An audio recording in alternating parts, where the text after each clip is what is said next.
TPC alert. TPC alert. You've been enlisted into a top-secret live stream called Pull the Ultra Trigger, a weekly live watch and review featuring ENSHOHMA and Kaiju Noir. So strap yourself in to a brightly colored, nitro-filled funny jet. It's time to pull the Ultra Trigger. Trigger.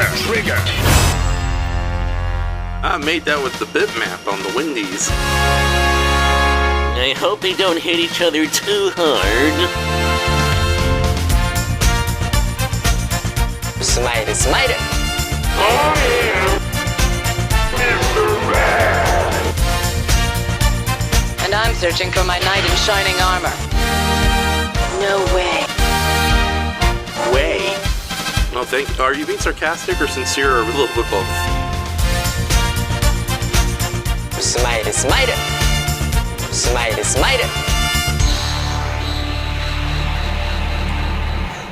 And here we go again. Another entry into this nitro-filled funny car that is Pull the Ultra Trigger. Also known as Get Bigger with Trigger and Nostalgia is a Bitch. And joining me tonight, who's about to scream at me incessantly. Did I even say that word right? No, I didn't. My good co-host, Mr. Kaiju Noir. ENSHOHMA, you fucker! What did I do now, boy? It's what you didn't do! Let me explain to the audience the magnificent professionalism that goes on this goddamn freak show. Okay, so I had everything ready, except for two major things. The most important things. Yeah, The freaking okay, so Andres is in Japan, and for some reason Japan doesn't allow. Oh, you're blaming me now. No, I'm blaming Japan. like you do when you get homesick. Yeah, so I forgot to download the first episode of our double feature for tonight, and it's still processing. I sent you the private link to my Google's drives in the private chat, Andres. If you can probably download it before it's done processing. Mm-hmm. Although, with that said, we might be a little screwed here tonight. Oh my god. And then, of course, I forgot the StreamYard, to put the StreamYard key, the YouTube streaming key into the OBS. So there's a good chance where I would have pressed all the buttons and nothing would have happened. So. We've been on a oh my god, Thanksgiving screwed us over so badly. We've been on a 2-week break. Don't you go be making excuses again, Ralph. You can't blame the turkey this time when the only turkey around here is you. Oh god, ham is covered in too much fat. Did you ever notice that before? Sometimes. Okay, yeah. Goji Shay says, "There goes mommy and daddy arguing over whose fault it is Don't you go again." doing that bullshit, mommy and dad. We ain't yo daddy. We ain't yo mommy, Shay. We ain't at fault for whatever happens to you. Hey, Goji Shay is your viewer. And then Doomzilla's here. He says, "Screwed," with quotation marks, is an understatement here. What could you be implying there, Mr. Doom? Oh, no. So, yeah, and then of course, we have Tokupunk in the audience. Okay, Trigger has been a pain or disappointment back to back. In other words, it's Tokupunk being Tokupunk as usual. It's okay. Okay, this is a good question to start off tonight's show. Since yes. Speaking of failure, how is Ultraman Trigger? Speaking of failure, how is this show? Yeah, okay. Honest opinion, how is this show holding up for you? Because everywhere I look online, you just find pissed off people left and right who just despise this show. It's like, even our loyal viewers are like, "We're gonna be doing Garo right now, or vampires." Yes. You know who I'm talking about. I know you're watching, so we're your husband from the wall. Overall, I like Trigger. Okay. I wanted to bring up something that my buddy Steve, Raptor Gear, once talked about Trigger, and we both came to like roughly pretty much the same conclusion. Where I just wanted to quote him. Shout out to Raptor Gear, aka Winter Gaia, over on DeviantArt, who has done a lot of Draco Azul artwork for me in the past. Mm-hmm. He mentioned to me at one point, which I think is very well worded. I have my own complaints about Trigger, but they aren't enough to complain that much about. The show is keeping me entertained, and I think that's all I want. I mainly see it as a spiritual sequel, and I don't expect it to one-up what Tiga created. If anything, I love the fact that it's taking the concept of The Last Odyssey and expanding from it. If anything, I quite like what they did with Chimera and the other two. Mm-hmm. They have more personality, and that's all I wanted. Yeah. I also love the fact that Trigger kept the Lovecraftian references that was also present in Tiga. And on that topic, I expect Riley, the plant, to be very important. Mm-hmm. So it's like, in a way, it's not trying to be Tiga, but at the same time, it's trying to take concepts from Tiga and expand upon them. And for me, I guess that's I think for me, that's a good enough trade-off at this point. While we're not getting a whole lot of Tiga tribute episodes or like a lot of characters from the Tiga series, mm-hmm. What we get instead is just The Last Odyssey expanded into an entire TV series. And I like that. And I've been enjoying that thoroughly. Okay. And again, not as good as Tiga, not as good as previous Ultraman shows like X or the little bit of Z that I saw. Mm-hmm. But from what I am seeing, I am entertained, and that's all I care about. Right. Okay, then. And also, it's also, I mentioned this before, but it must be mentioned again that this is a show aimed at kids. And now I'm not saying that kids don't deserve high quality series like Tiga or X or Z. Mm-hmm. But I'm saying is that for kids, as a kid myself, I certainly grew up with a lot of stuff that may not be considered quote unquote good by from an adult mindset. I was someone who grew up with something as stupid as Mighty Morphin Power Rangers. And for me, Mighty Morphin Power Rangers, as ridiculous as it was, as badly written as it was, it did enough to entertain me. And thinking about how I would be if I was a kid living today in modern Japan, watching this show from week to week, I would certainly enjoy the hell out of it.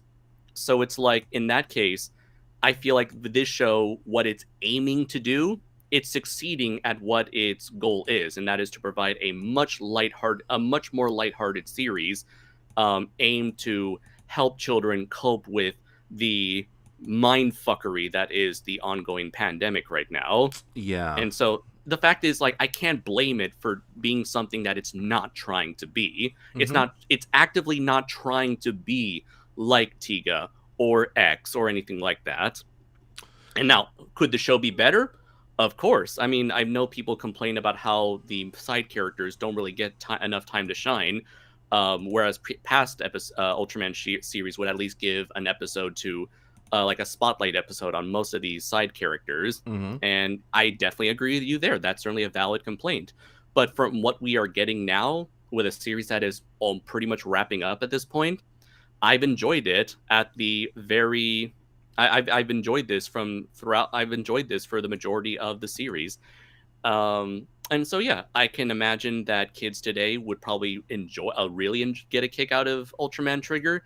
I can't speak for myself as to how successful it is. We'll have to wait until the numbers come in to see how well that merch has sold, given that merch, given that merchandising is where the real money gets made. But overall, yeah, I like Trigger. I appreciate what it's trying to do, and I think it's succeeding at what it is trying to do. And yeah, I can only hope that the children, the real target audience, is satisfied, because we got to remember, this show is not made for us. It's made for them. Now, with a lot of the Tiga callbacks, that is definitely made for people like roughly around our age who did grow up with Tiga. But I feel like that's mostly for the parents of the children who are watching this series. Don't you think? Yes, no, I do agree. Now, unfortunately, I know that here in America, a lot of people make the complaint that almost all of fiction is nothing but nostalgia. Like Red Letter Media recently did a very good talk. Oh, by the way, we got a Warrior Keen is in the chat. He says the show has its moments, but it's definitely not as good as Tiga. And we have a new person named Adrian Baker who says, "What happened to your little icons?" I'm gonna try to bring them back next week, but for the most part, we're trying to keep to this consistent, more simplistic title card type graphic here. So, oh god, and I'm not gonna read. Yeah. But yeah, I guess I do want to say, yeah, we got to remember, we are not the target audience for this show. We're just a couple of man children who happen to still enjoy this shit. Well, here's the thing I was going to say. Yeah, Red Letter Media did a very good chat recently about the Ghostbusters Afterlife movie, and they brought up a good point that here in America, the nostalgia baiting, especially for 80s and 90s kids, is so extreme that no new generation today can have their own new thing. And while I think one can say the same about this show, Ultraman Trigger, I do feel that it in its own right, it does enough interesting things, both with old ideas and newer ideas, that, again, like you said, we're not the target audience, but for what it is a pretty well-made kids show. And it is from the people who did Kamen Rider 5s. And as cheesy and as silly as Kamen Rider 5s got, its heart was always in the right place. And it was always a little more smarter than it's smarter than it should have been for a Millennium era Kamen Rider series, especially one that took a more comical Super Sentai approach. And like you said, yeah, I do like that they expanded upon the Final Odyssey, and like, you love Chimera, I love Dargon. It's like, yeah, he's my spirit animal right now. So, it's like looking for love in all the wrong places. Because you too are a creepy sex pervert. No, he's like the lovable Power Ranger monster. It's like, oh, if only you could be one of the good guys. In other words, he's like Maguro. Was it not Maguro? Mogura Jujin from Kamen Rider Amazon. Oh yeah, in other words, the mole monster. You could have just said the mole monster. But that's not his name. Or isn't his... You respect Mogura Jujin. I do. Without him, I would have gotten... You respect Beastman Mogura. You could have just said that. Beastman Mogura. Damn it. Don't be a nerd. Anyway, so back to the show about Ultraman fighting toys. You're one to fucking talk. That's the irony. I'm gonna read this comment. It's just too funny to say. Brand's Ant Film says, I grew up on Geico Geeko. Geico Gecko. You read it then. I grew up on the Geico Gecko Tatun Human, and I turned out fine, minus my violent insecurities and homicidal thirst for the downfall of man. Well, that's what you get for not switching to Geico, Brayton. Yeah, so that was the show about a little gecko who becomes a killer mummy and sells insurance while murdering people, right? 50% more could save you 15%. What was it? 15 minutes can save you 15% more on car insurance. Mm-hmm. So thank God the gecko succeeded where those horrible Neanderthals failed. So, aww. Did you know? What about the cash money with the little googly eyeballs? Oh yeah, they had that character. There was a lot of Geico characters. You could do a whole Justice League. Who is that? That's the money you could be saving by switching to Geico. I always feel like somebody's watching me.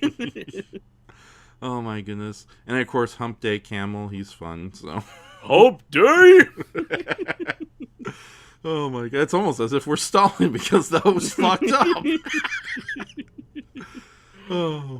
What was the other thing I want to bring up? Oh, so like the thing I brought up about about the target audience for Ultraman. Mm-hmm. This is something that Matt Burkett tried bringing up on his most recent After Dark special, where he mentions that he found it kind of odd how the target audience demographic for Ultraman and Kamen Rider and Sentai in the West is very different from Ultraman, how Ultraman, Sentai, and Kamen Rider is targeted in Japan. Whereas in Japan, all of this stuff is targeted exclusively at kids. They want kids to watch these programs. They want kids to buy the merchandise, and they want kids to support the show. But in America, they only ever seem to be targeting these people at adults in their 20s, 30s, and even 40s. And so that is something that a lot of fans tend to forget about. They expect that all these shows should be more aimed at them. And I can see why. Like I would love, there's nothing wrong at all with enjoying tokusatsu. And so there has certainly been more attempts at creating tokusatsu for an older audience, like Garo, or even other projects within these franchises, like the failed Power Rangers 2017 movie, or targeting the Ultraman The Next, or Shin Kamen Rider Prologue. Again, the quality and success of these attempts can, wildly vary, hit or miss, but at the end of the day, these franchises are squarely aimed at children. And I think that's an interesting thing that most people tend to forget about. And again, just saying, I'm not saying that's an excuse to make poor quality television. I'm just saying it's a very interesting point that a lot of people tend to forget about. Exactly. And I hate to say it, but it's like you look at the current state of kaiju and tokusatsu fandom, and I don't want to say it, but I'm going to say it, and thank God my channel's so unpopular that I doubt it's going to cause any ripples. There's a lot of man babies out there who it's like they want one thing and they're looking in all the wrong places, like Dargon. But yeah, it's like, yeah, I know it's. You mean the fandom has a bunch of creepy sex perverts as well? Yes, especially the ones who dedicate a almost 4-hour live stream to drawing Icy Angel's boobs. Oh my God, what a booby trap that was. But it's like, yeah, and it's funny too because there are more serious-minded tokusatsu shows. Garo, of course, is now starting to find an audience. Yeah. By the way, for everybody out there, if you're disappointed with Ultraman Trigger, go watch Garo. Even if you've already watched Garo, fucking watch it again. Yeah, and if you can't get Garo easily, finds a way. Yes. But also, Kiss Asian. what was that? You had a cold? So cough, Kiss Agent, cough. Also, the same people who did Garo, I would recommend the 1995 standalone film Mechanical Violator Hokkaido. Both the dubbed and subtitled version of the movie is free on Tubi television. And it's out on Blu-ray. Yes, out on Blu-ray too. Should still be available and readily print. But no, there's other places to look around. But at the same time, for what this is, it's still a very high-end show. The action sequences and the effects have been amazing. It's like, seriously, this beats the Godzilla franchise in some regards. So it's like, and I do appreciate it that at least, like, it started out rocky at first because, we had Gubira again, but now it seems that as the show is sort of nearing its end, we're going to be getting a little more unlikely monster returns, which of course is the point of tonight's episode. Quick question for you, Andres. Can you download the episode from the link I gave you, or no? I already have minutes ago. Oh, thank God. What was it? Earlier before we did have, Warrior King who asked, random question, has anyone seen Kamen Rider Zero? I'm assuming you're talking about 01. Is it worth picking up? I don't know. I've heard good things about 01, but I haven't seen any of it. Raph, have you seen any of 01? I saw the first few episodes of the series, and thankfully it's one of the more coherent Kamen Rider shows. It's not like, I know everyone likes Kamen Rider Gaim, but seriously, it was obvious they took a bunch of ideas from the Manatee Pool and threw it in a blender, and then put it back into the Manatee Pool to see what happens. And then they had Geno Robuchi come in and salvage it. Really? Because I swear he made it worse. But really now, because everyone would greatly disagree. All the Kamen Rider fans would greatly disagree with you. Much like they disagree with you with Agito. Okay, I'll stand by Agito, but Goro Ibuchi. Actually, no. I think I'll respect Agito, but Goro Ibuchi. He just comes off as another Candy for Nihilist style writer, sort of like how Zack Snyder can't do any kind of film without it's like, oh yeah, it's a badass and everyone gets sexually molested in prison, yeah, especially Ultraman, that kind of nonsense you see all the time. And wait, are you saying that he's secretly Japanese Zack Snyder? Yes. I don't know. Just is just kind of a nihilistic, grimdark writing. Just kind of rubs me the wrong way. So even in Gaim, God, no, I'm good. You're saying people get raped in prison in Gaim, Kamen Rider Gaim? Yeah, but it's like Goro. Yeah. No. I'm just making a comparison. It's like those writers or comic book writers or movie directors who always have to go for grimdark for the sake of going grimdark. And granted, Kamen Rider Gaim is probably one of the more lighthearted Goro Ibuchi projects, but at the same time, you just have to see the Godzilla anime trilogy. It's like, man, why are we made to suffer? Or it's like why are we here? Yeah, just to suffer. And Goro Ibuchi's earlier works, even in Super Sentai, like he worked on Super Sentai. Yeah, I think even. The Agito police and Gaim police are here. Bring it on, you ineffective Tokyo policeman!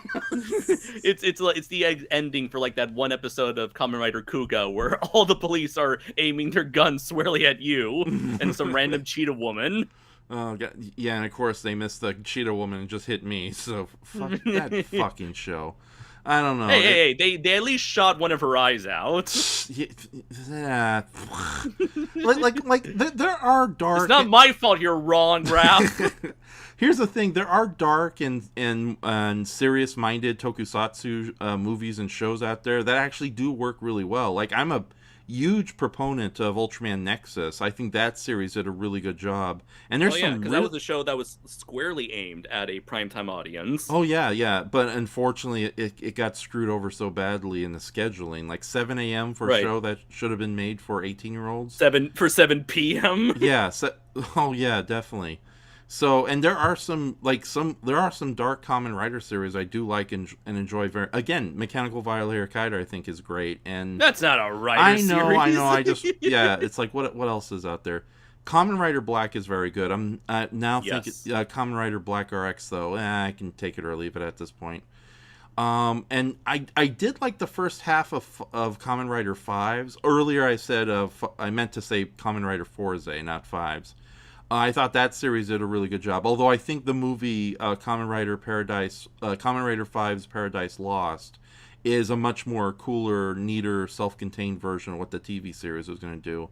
But yeah, just, the grim dark writing just doesn't appeal to me most of the time, especially when you can see they do it way too hard and ugh. But anyways, either way, it's not to your liking. Yeah, it's not to my liking. Although I am going to be checking out Garo this week. So for sure, I'm going to be watching the first 5 episodes, and I'm going to kind of skip around. It's a good series for creepy sex perverts like you. Well, here's the thing, Kita Miya. The show literally ends. The show literally begins, and okay, I'm not going to spoil the ending. But the show literally begins with a topless woman. I know about the jumbo-sized booby traps in that series. Okay, well, I know my giant monsters. No, it's like I was gonna watch the first 5 episodes and then kind of skip around and see the episode with Humpty Dumpty. No, don't skip around. Garo is not a series you want to skip around. I want to see the giant monsters.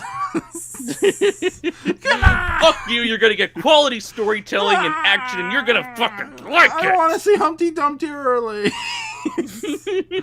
Okay, but yeah, no, as far as Ultraman Trigger is concerned, I'm very happy with this series. I do agree, though, it does have wasted potential. I know that this series probably could not stretch itself for 50 episodes, and I would have enjoyed to see, better standalone episodes starring the side characters. Marlulu seems like a likable little woman, whatever the hell he's supposed to be. But unfortunately, we just got an overblown clip show with his standalone focus episode, which is lame. And also, granted, Ultraman Trigger, at least it doesn't get as silly or as dumb, ridiculous as, say, Ultraman RB or Ultraman Toro. And at least it's consistent in both its silliness and seriousness, as opposed to the tonal shifts I get from Return of Ultraman Leo, where it's oh, we're having so much fun. Oh no, my dad was ripped up in half. Oh boy, we're gonna get ice cream. So, sorry, that's my impression of a typical Ultraman Leo episode, which is a dark foreshadowing of what's gonna happen next week. But, anyways, let me read Warrior King's comments here. Yeah. I just wish they had handled that aspect better. I don't expect. Oh, wait a minute. Hold on. Okay, now I'll start. Warrior King says, I really hated how they handled the reveal that Kingo and Trigger were one and the same after all. Kengo and Trigger were one and the same after all, which is true to Tiga, but doesn't explain Trigger Dark decided to dump his girlfriend and go glitter. I just wish they handled that aspect better. I don't expect Shakespeare, nobody expects Shakespeare, but I wish they had done a better job. No one expects the Shakespeare Inquisition. Who would be Shakespeare's 2 lackeys? Would it be Romeo and Juliet or? Yes. No, it'll be Juliet and Macbeth. Right. And Juliet's wearing the aviator cap for no reason. Yes. All right. I confess, not you. Okay, but he says, I do wish they have done a better job in handling Dark's change from good to bad, especially since Chimera, despair and anger over losing Trigger is such a big part of her character, and Trigger Dark is such a bland villain regardless of how cool he may look design-wise. So, but yeah, that's all I can say. Oh, getting back to the question before we went to this insane tangent. Okay, so I saw a couple episodes of Kamen Rider Zero. It is coherent in its concept and storyline. It's the future. People are using robot servants left and right, some androids, some regular robots, and sometimes these robots go crazy. So it's up to our titular hero in his battle armor and his robot sidekick to go, / gal pal, to go and battle these elements. And there's a conspiracy behind the scenes, which may be artificial, may be human-based. But no, for the most part, I think it was very wise of them to choose that series as the first of the more contemporary Kamen Rider series to go with. Because, first off, it's a lot easier to get into than, say, because Gaim is the kind of show where if you're not watching each and every episode and taking notes, it's like, why are they samurais? Why are there fruits? There's an interdimensional Lovecraft forest. Why are these things here? And then, of course, and also I think Kamen Rider 01 is a little more ambitious in its production too. It's I liked the positive attitude that Kamen Rider Forze had, but it was also a series where you could really tell it was done on the cheap, because it's like after the first 10 episodes, suddenly the school is suspiciously empty of extras, and it's always being and there's always fight scenes around that school. So it's like Degrassi minus all the violence, the extras. Yes, exactly. And the teen pregnancies, and the teen drug addiction. Oh yeah, and guest stars from 30 years ago that nobody cares about. And the creepy sex perverts. Yes, that too. But with that says, now that we know the episodes are secure and tonight's episode is saved, shall we begin, or do you want? Laura's here. Yes. So Humpty was pretty early on, I thought. Okay, cool. I won't have to wait long to see Humpty Dumpty, the junkyard egg monster. Okay, it's a cool looking design, I have to admit. It is. Yeah, I do want to draw that character. So, why haven't you? Because I got tons of other things, better things. Some of it I'll be sharing in a little bit. So maybe stuff related to Tim Burton. Yes, that too. Okay, good. Okay, yeah. I'm confident. Don't say it like that. Yeah. Ooh, yeah. I get to draw the Gill woman. Yeah. Okay. So, damn it, everything I do, it's going to be used against me in the future. I know it is. You really want a reverse gender bent version of Shape of Water to happen to you, right, huh, Ralph? No, I got plenty of that. I'm good.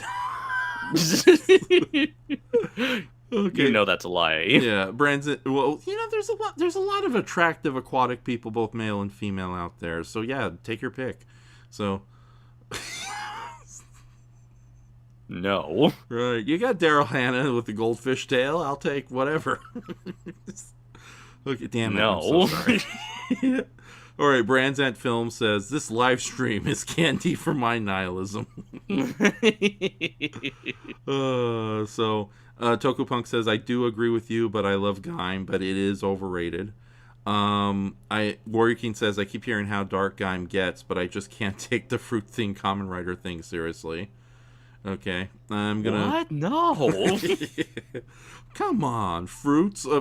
Breakdancing fruit samurais from a dimensional forest? What's there not to take seriously? Oh my god, yes, it's like certain Super Sentai series. Like, just stop. just you don't need to add more to the plot as it is. So, and then of course, Laura says, did they have to put the cheetah lady down? As she just mentioned as well, Raph wants the mermaid with the fish head and the person bottom. Yes, he would. I can see that happening. Oh, darn it. Darn it. You only brought this upon yourself, Raph. I know. It's like a million times over. By the way, check out my latest live stream with Brayton and Laura and Nick. The Uneven Booby Traps of Icy Angel from December 3rd, 2001. So, anyways. And that is about it. I think we're going to get into the episode proper. So okay, so we're going to check out episode 3 of the original Ultraman Tiga, as it features an alien character that will be reappearing in the latest episode of Ultraman Trigger, and we'll be watching them back to back. Right. And do you want me to send you the description for today's episode or no? Let's see. Sure. It looks like you forgot to put it in the video description. Oh. No, it's right there. It's just a 3-letter sentence. No, I don't see it there. All I see is lies. Oh, okay. Hold on. I'll put it in the private chat. There you go. That's the description I wrote for tonight's episode. No, I still see only more lies. Okay, so a little caveat before we begin. I'm not the biggest... Raph is a racist against Kyrieloids? No, I'm not the biggest fan of the Kyrieloids. Now tonight I may change my mind when I see the episode. They're my favorites. Fuck you. How dare you come onto this show? Who am I kidding? I tortured. How dare you steal my pre-stream bit? Yeah, but then again, I tortured you with Alien Wild storylines for 2 episodes straight. So I think good. We're okay. Yeah. This is my revenge now. All right, so I'm not the biggest fan of the Kyrieloids or God damn it, I'm gonna please don't correct me on their names. All right, these things are already insane as it is. Yeah, I'm not the biggest. What don't you like about the cool bony alien monsters? Okay, they do have a great looking design. I do have to admit that, but they just come off as God. They remind me less of.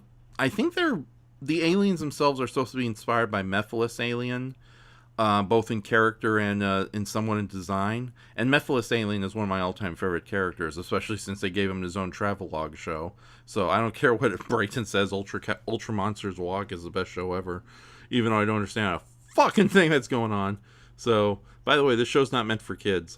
And everyone's making fun of me for my fetishes. Screw you, each and every one of you. I will kink shame you to the ends of the earth, Raph. Do you dream of electric dreams, my robot lover? Do you dream of electric dreams? What the fuck? Never mind. You'll get it later, I hope. Never. All right. So, but no, the Kyrieloids, they just, unlike Alien Mephiles, who's kind of an interesting and somewhat charming character in his own villainous right, they just come off as just very bland and generic. Oh, we're better than you, man. We're better than you humans. Ha ha ha. Creatures, and even like the majority of aliens in Tokusatsu. Yeah, but it's particularly bad in Ultraman Tiga. It's like I revisit a lot of episodes of Ultra 7 in the last 2 weeks, and it's wonderful how they played with the formula and allowed aliens to be different types of characters. Whereas in Ultraman Tiga, the vast majority of their aliens, like, if they're good guy aliens, they're weak and defenseless creatures who can easily be killed with a tap of a pencil. If they're evil, it's always the same thing. It's like, we have come to destroy your planet, and there is nothing you inferior humans can do, for we are truly the more moral, superior life forms. Now I will smirk and make a small laugh. And that happens way too much in this series, unfortunately. And I don't know why they went with that route. There are exceptions to the rules. Like the Ray Beaks are a lot of fun. They had a lot of energy. But for the most part, I think a lot of the aliens from Ultraman Tiga are pretty boring characters. Wrong. You're wrong. Wrong. Fake news. Fake Ultraman analysis. Fake fan. Sad. Really sad. Yeah, so but with that said, I think I think my opinion of the Kyrieloids is going to change a little bit, because the concept is really cool. This ancient race of demonic beings, possibly earthly in origin, although they also say they're probably aliens too, who were a sort of third wild card against both humans and the ancient giants of the Ultraman universe. And I know that the Korean-made comic book, I think it's Korean or was it Chinese, the Ultraman Tiga comic that Dark Horse released. The Dark Horse? Yes. Was that didn't they give their name? Didn't they essentially recreate the Baltons and then just gave them the names of the Kyrieloids? No, that was the Regulians. That was their. Okay. Yeah. No, the Kyrieloids do appear in that comic book, but it's represented with a singular member. And I hate to admit it, it's in that comic book they made him basically like Devilman, a prehistoric Devilman, in the sense that there's a surviving member who is sort of an anti-hero in his own right, but he doesn't have much respect for either humans or Ultramen. It's a Chinese comic that was later published in America by Dark Horse. Okay, yeah. In that comic book, they made the lone Kyrieloid kind of a anti-hero who back in his day fought heroically alongside the Ultramen, whose people fought alongside the Ultramen to fight against the darkness and all the monsters that were coming. But then the ancient humans, who have always had a grudge against them, basically backstabbed them in this moment, which should have been an alliance. And as such, the last surviving Kyrieloid, he'll fight to protect the Earth that he calls home, but he does not have any love or respect for humanity. And I thought that was kind of a cool thing. Of course, the series ended before we could even see anything done with the character. But it was such a big separation from what was in the television series. I really have to say it's kind of unfair for me to compare that Kyrieloid to the television Kyrieloid. It's like... It'd be like, I prefer Shin Godzilla because he doesn't do flying, dancing hop kicks like the 70s Godzilla. It's like, even though it's like they're both different flavors, you really shouldn't compare or contrast, so to speak. But with that said, I think we'll watch this episode and let's see, because I haven't. Let's see how wrong Raph is. Let's see how right I am. Or I change my mind and we meet at a mutual middle ground. No, that's not going to happen. Andra, It's the internet. We're not supposed to acknowledge others' difference of opinion. Mm-hmm. Yeah, so, and Warrior King says, if I recall correctly, weren't the Kyrieloids kind of jealous of Tigga? That's another thing about the Kyrieloids in the original TV series. They, not only are they, like, emotionless aliens, but they feel less like a world-threatening, ancient Lovecraftian threat than they do the villains from Animal House. To me, it's like, oh god, yeah. Let's just get into this. So, all right, are you on 0-0? Yes, I've been on 0-0 ever since you started your ridiculous tangent. Okay, well, you asked. All right, ladies. No, I didn't. So, okay, ladies and gentlemen, there's a link for Ultraman Tigga, English subbed episode 3, hosted on the channel Elfenlied, who, thank God, he has a lot of subtitled episodes of Ultraman Tigga available. So, yeah, go ahead and click on that. Everyone get ready. Okay. Wasn't Elfenlied an anime from, like, the early 2000s? Yeah, about a killer demon girl or something. So, but that's just the name of the YouTube channel, so let's not look into it. So, right. I'm being killed by an evil demon girl through the YouTube. That was my terrible attempt to do humor. Okay, and while Warrior King says the Kyrieloids have a pretty neat design, and he follows regarding Mephiles, do you think it's a shame the original Mephiles never returned for a rematch with Ultraman? We'll get. I could have sworn they did in like Ultra Galaxy or something, but yeah, it would have been cool if they did that in the original 66 series. Yeah, Mephiles is a whole different can of worms for another day. But yeah, everyone, I'll get on 0-0. All right, and we're gonna start in 3, 2, 1, play.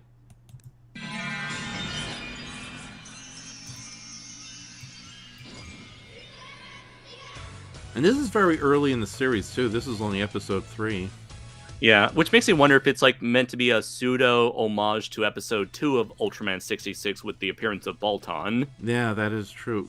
That's another thing. I guess the Kyrieloids, in addition to being slightly inspired by Mephiles, they're also very much the Balton stand-ins. Yeah. So I better open the Ultra Wiki so I can get all the facts. Ultraman. Tigga monsters. I'm like Ray Stantz, I can't write anything without saying it.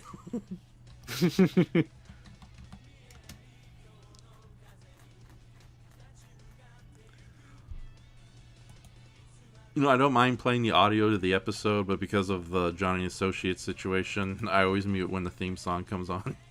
Darn, because it's a really good one. No, it is really good. I do like this theme song, so... And it's constructed way better than the Ultraman Tigga theme song. So... Wait, you mean Trigger? Trigger, thank you. It's all the same. I'm bitter tonight. Yeah.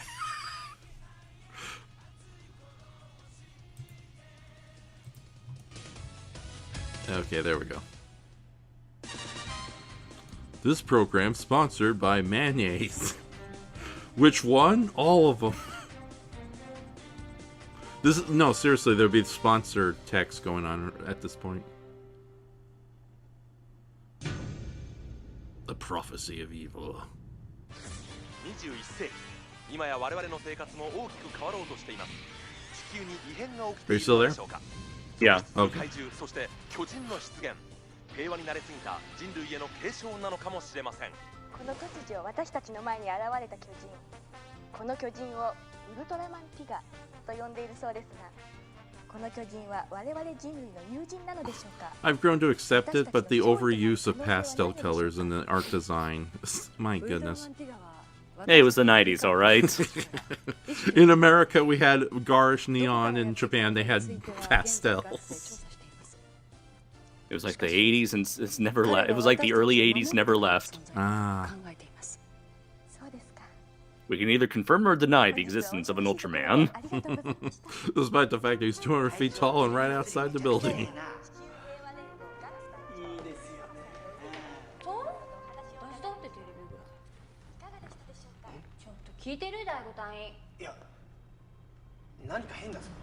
I swallow yourself.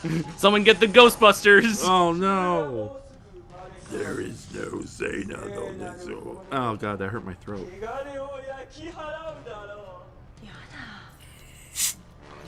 What's she going on about this time?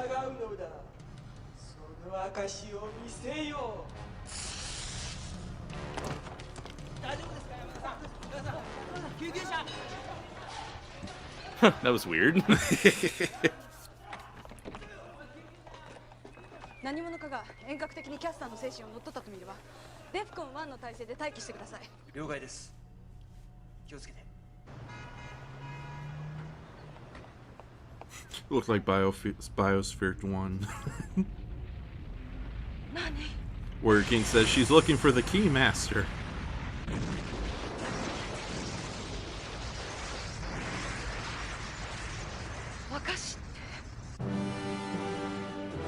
You know, when they weren't relying on digital effects, they had some really good pyrotechnics on this show.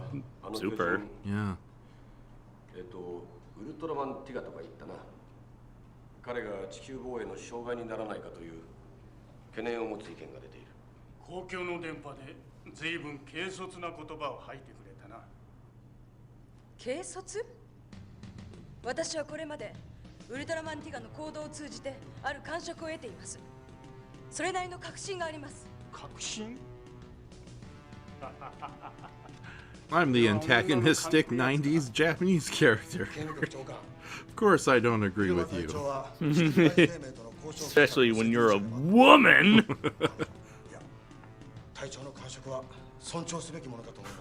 So this guy is not only a member of the TPC, he's also a host for Clownfish Television.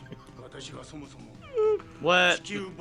Clownfish TV is an infamous YouTube channel that blames all the problems of pop culture on women. No, they don't. Have you watched their videos, man? Yes, I have, and that's why I'm saying no. Okay, well... We'll get those blinders off you soon, my friend. I'm sorry, that was mean of me. Or was it?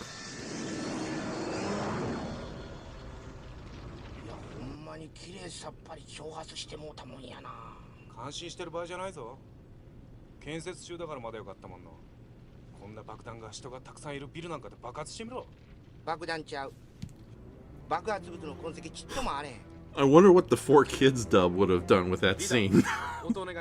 They'll probably make some joke about body hygiene and body odor and poor hygiene. That was a building that kept all the leftover farts in.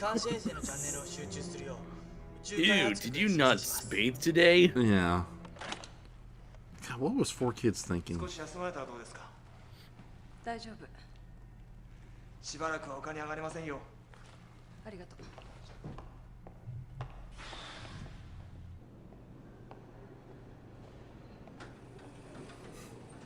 Doomzilla, an earlier reference to the, he says, except there's no gatekeeper in the show, is a no-show, and here comes the cynical skeptic. Laura, I think when you hate women as much as Raph does, you just see it everywhere. What does that mean? Thank you, Warrior King. Clownfish TV doesn't blame everything on women. They were just the first to call out Kevin Smith over what he did to He-Man. Oh my god. I'm not going to get into the controversy, but...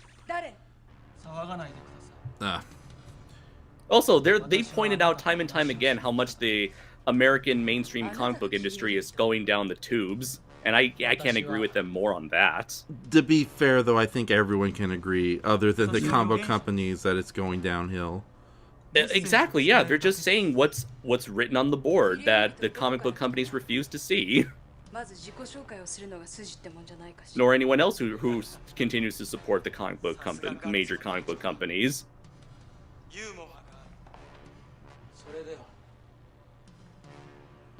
キリエル人へ敬意を表してください。まずあなた。どうして私なの？時間はあまりないです。あなたが今この場で地球人類を代表して敬意を表さない。 It's a tall order, space yuppie. 次は K1 地区。やめなさい。汚れを焼き払う炎は神聖なもの。しかしそれを止めることはできる。あなたなら。ふざけないで。答えはイルマ隊長。敬意を表します。残念だ。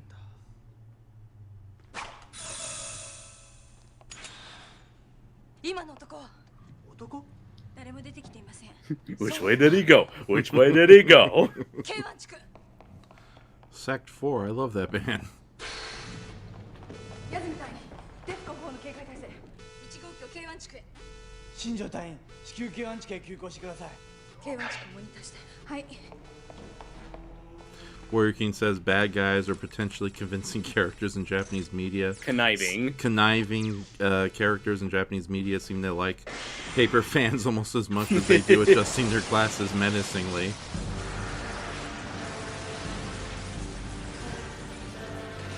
And Goji says, yeah, I'd say there's not much good coming from Marvel and DC these days, but there's still some great indie stuff out there. Exactly. And that's what also another thing that Clownfish always likes to promote. They're always mentioning how indie stuff and manga are always providing more stuff out there, and that audiences react more positively to that stuff than whatever Marvel and DC puts out. Okay, you are and Laura says, but I want a fat goth Starfire, damn it! You are bringing up good. Okay, you guys are bringing up good points, but there's also other things about Clownfish TV that I kind of want to end the subject on and not talk about them anymore. Because I just I just realized, oh yeah, there are some more serious stuff than just, you know, comic book screaming and women shaming there, so. I'm just saying that you simplify them way too much.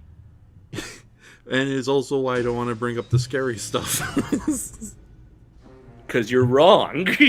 No, it would just make my argument a little better. No, they wouldn't. You would have brought them up already.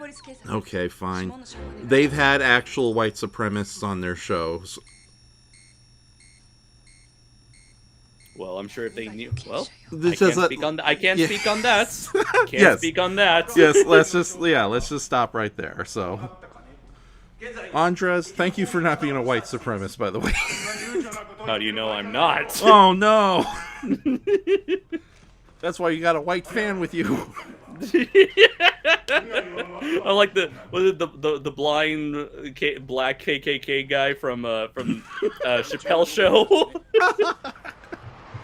Oh yeah, this oh god, no wonder my channel's not monetized. That was foolish of me.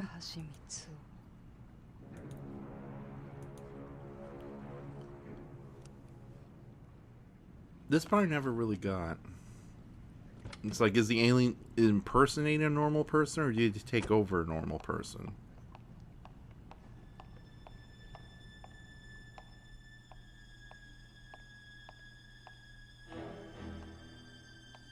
Warrior King, yes, it is true. Indie comics and mangas are definitely better than mainstream comics these days.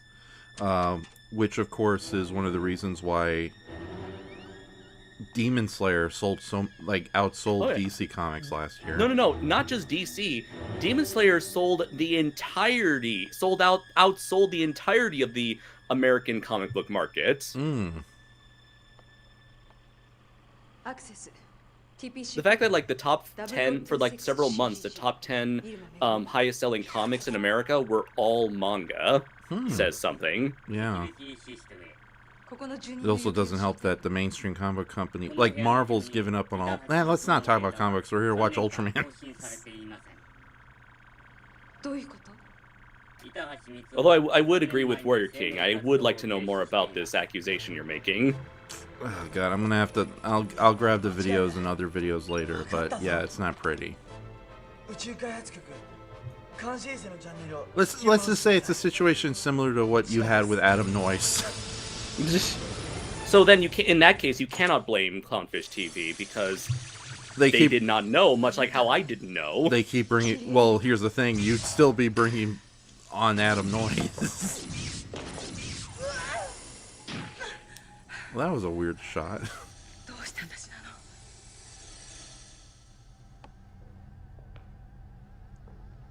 あなたがあいつを認めようとするからですよ。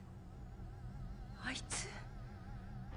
キリエル人はあいつよりずっと前にこの地球に来ていたのです。後から来て好き勝手な真似をされてはたまらない。わかりますよ。隊長、気をつけて。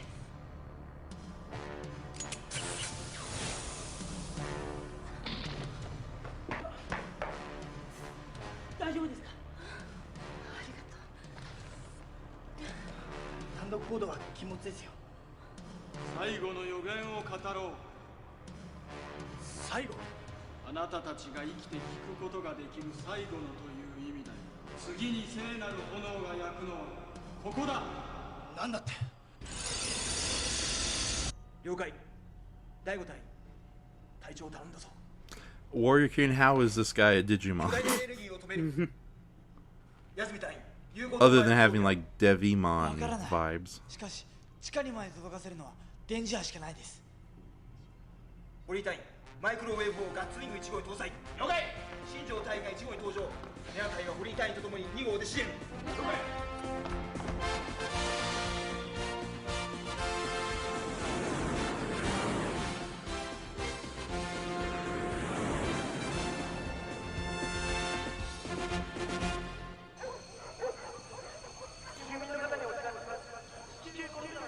If I'm Andres, if I'm not mistaken, the Kyrieloids are doing all this out of ego and spite, right?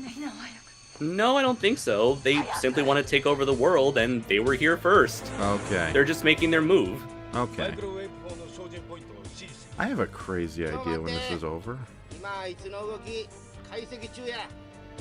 Does it involve reverse fish worm women? Okay, for your information, I'll do any sexy fish creature, okay? Even the Aquaman! Have you seen him lately? No. I mean, yes, I've seen that new cartoon and it looks awful. No, I meant the Alfred Molina one. No, wait! Not Alfred Molina. What? No. Oh, God. You know, the big one from the live-action movies. Yes, but that's not the latest one. Okay. Just say the live-action one. I'm amazed your mind went to the ugliest version of Aquaman imaginable. Yes, because it's you, Raph. Okay.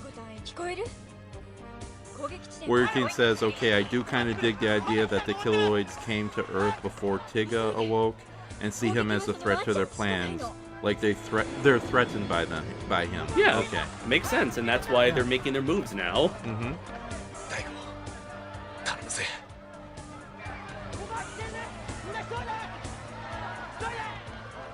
Oh, can a one-man evacuation thing like this really work out?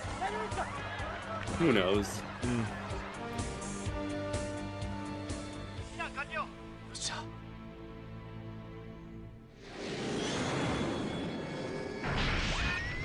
Oh, this is that early digital effects. Yeah.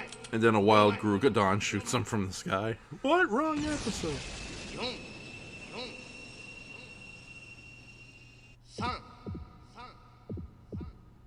I do like the attention, the tension behind this scene. Yeah.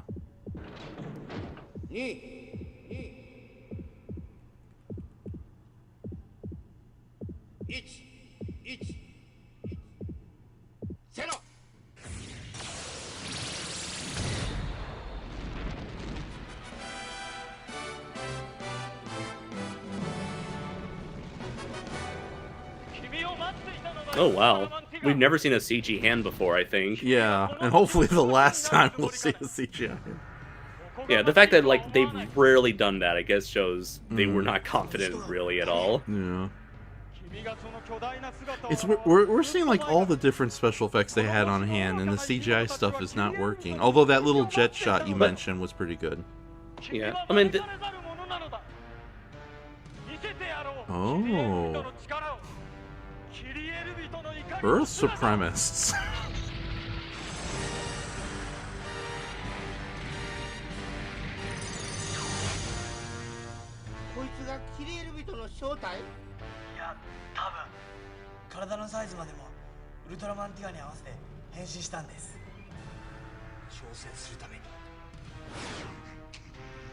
Oh, they're pseudo-humans. Like they've integrated themselves into the human race. Yeah, or that their natural form is the human one. Cool. Okay. I do like that. This is like, I like the subversion of the typical alien invasion plot where they would come in on a, like Alien Wild, they come in on a spaceship and start messing shit up. But here it's like they've been it's almost like they've been secretly hiding themselves within humanity in plain sight, waiting for their moment to strike. Yeah, that kind of reminds me of like Alien Non-Malt from Ultra 7, who may have been the original rulers of Earth. Okay. Or the Utoms, who were like an ancient robot race underground who may have been on Earth longer than mankind. So, or even like the underground people from the original Ultraman. You know, the ones who controlled Teleston. Oh, yeah. Oh, we got the theme song. Everything is always better with the theme song, isn't it? Hell yeah. I think that's why nobody... my abs! You got me in my boob! The one that doesn't glow! I still appreciate the digital effects, the ambitious digital effects whenever he changes form. Yeah. It's funny how, like, Tiga was the very first Ultraman to ever transform, and it's such a very simple yet effective transformation, and then we just go all nuts with modern Ultraman. Yeah, and even uglier and uglier designs. There's exceptions to the rule, but seriously, like some of Ultraman Geed's secondary forms, it's like, stop, no, quit it. I will give exception to Ultraman X, because I really like the more mechanical armor designs. Oh yeah, no, those were neat additions. Yes, working. That is an eyeball on his chest. Okay. At least I think it is. I don't know. Do you think, hold on. Maybe it could be a heart, actually. Yeah, or a reference to Zeton? Maybe, because he does have the yellow stripe on his forehead. Huh. Maybe it could be a combination of various things, like Zeton, Bolton, and the skeleton monster from 66. Yeah. Sibozu, yeah. Although maybe Sealazar could be the homage to Sibozu.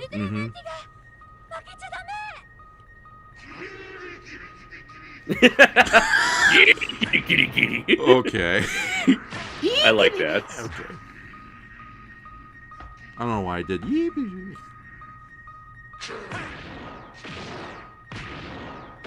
See, this is what he's doing to you, Raph, when he gets a hold of you for your bad opinions on him. I can take it for the first 30 seconds, and after stop it, he's tickling me.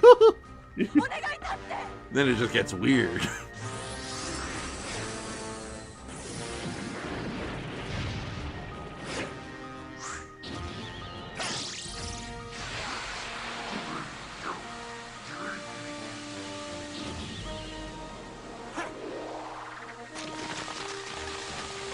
Oh wait, since when did he have freezing powers? I wanted to ask the same thing. I know it's early in the show, but I don't think he ever brings that trick back. No, he never did do freezing. This is the same as the bullshit water powers from Ultraman 66. Yeah. Well, that was easy.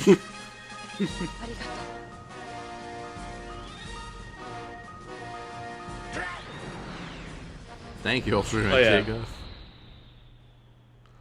ところで大悟は隊長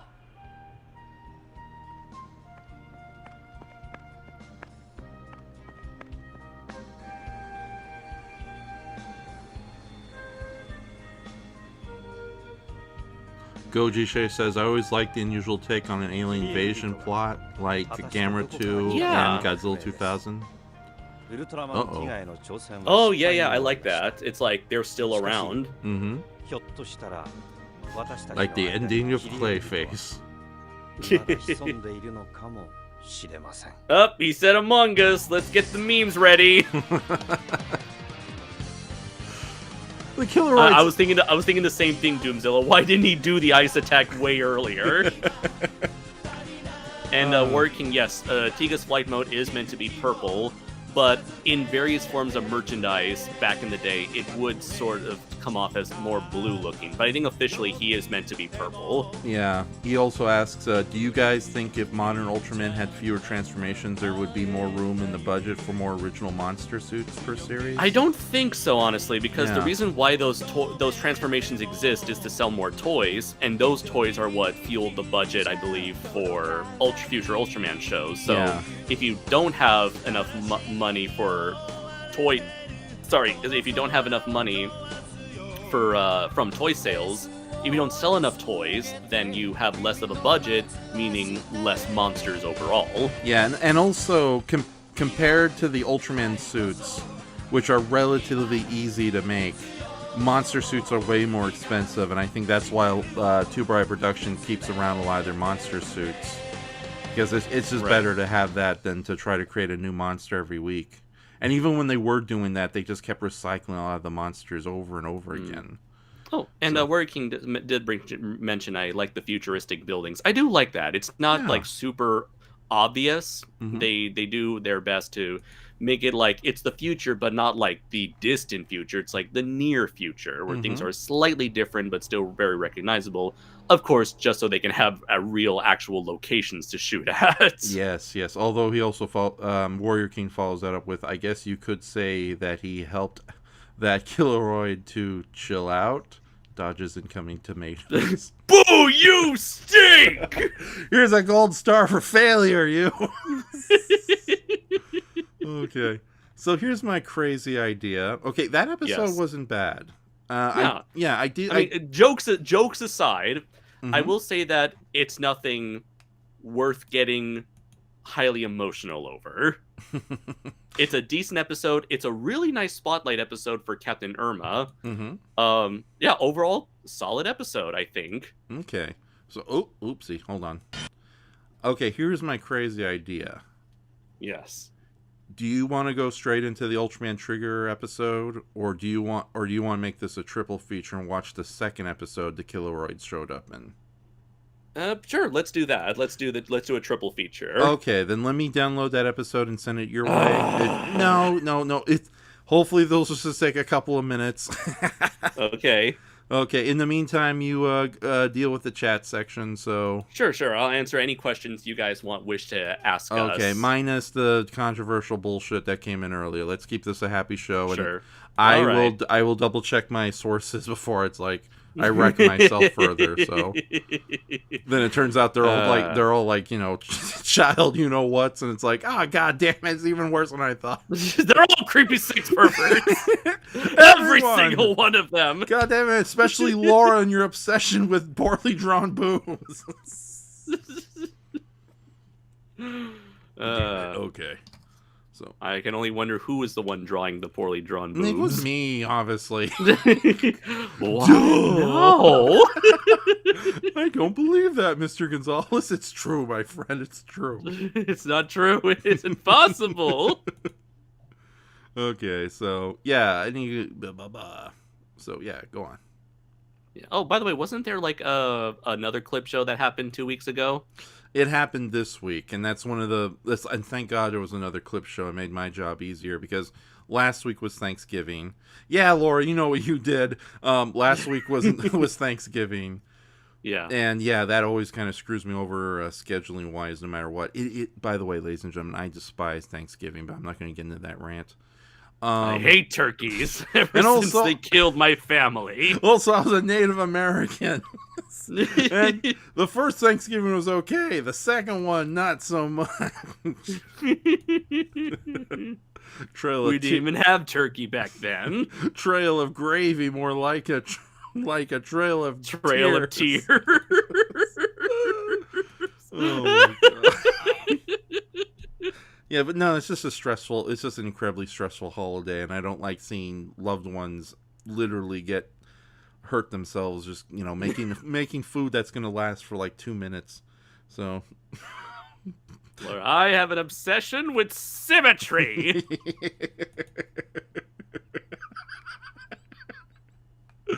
No wonder you hated the Hellboy movies. His other arm's too big. That's what Laura said. because Hellboy has a giant fist of doom. I know. Okay, all right. I know. In that case, you would hate a lot of Digimon designs because a lot of those Mega and Ultimate forms are like asymmetrical as fuck. Yeah, and even when they are symmetrical, they're always wearing a bandana or some sort of element that's always sticking to the other side, ruining everything. So, oh my god. It's like you got like a belt buckle, like a bunch of leather straps on one arm, some chains on the other arm, a cyborg prosthetic leg on one side, and then some rockets strapped to the other leg. It's just I like the monsters in Digimon. It's like somebody best described them as the Pokemon if the Pokemon were designed by if they were designed by Big Daddy Roth, the guy who created all those classic monster car models. The guy who created Ratfink and all those like wacky. Oh, Ratfink, yes, that guy.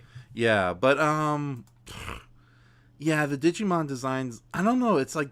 They get ridiculous, but they also have like a level of charming, coolness to them. Yeah, especially when we saw in like the recent series with like a lot of the dinosaur Digimon they introduced.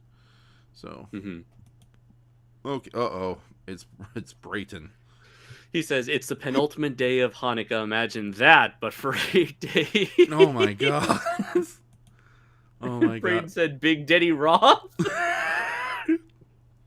They do. We've never seen them in the same place before. Isn't the creator Ratfink dead though? Oh yeah. Okay. They're not the same person then. Holy shit! You're right. It's Big Daddy Roth. Yeah. So he could Ed Roth. That's his name. Yeah. Ed Big Daddy Roth. There was a really good documentary made about him. It was just moving photographs and slightly animated photographs, but it was really well done.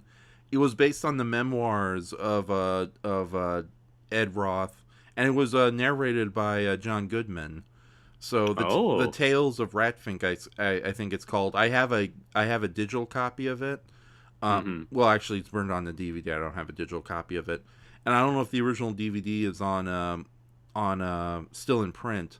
But it's a really cool documentary. I would recommend it to anybody who's interested in like art, especially the kind of pop art scene of the 1960s, because he not only did those like cool creature cartoon characters and the monster models, where a wacky monster is driving a car, but he also designed like a lot of custom cars, but his custom cars came out a lot more artistic and feasible than say some of the more insane cars that you would see in like the guy who designed the Batmobile. Yeah, we all love the Batmobile, but unfortunately he also designed like the rejected Dracula, which was just a bunch of coffins on wheels and all that. It's like, okay, no.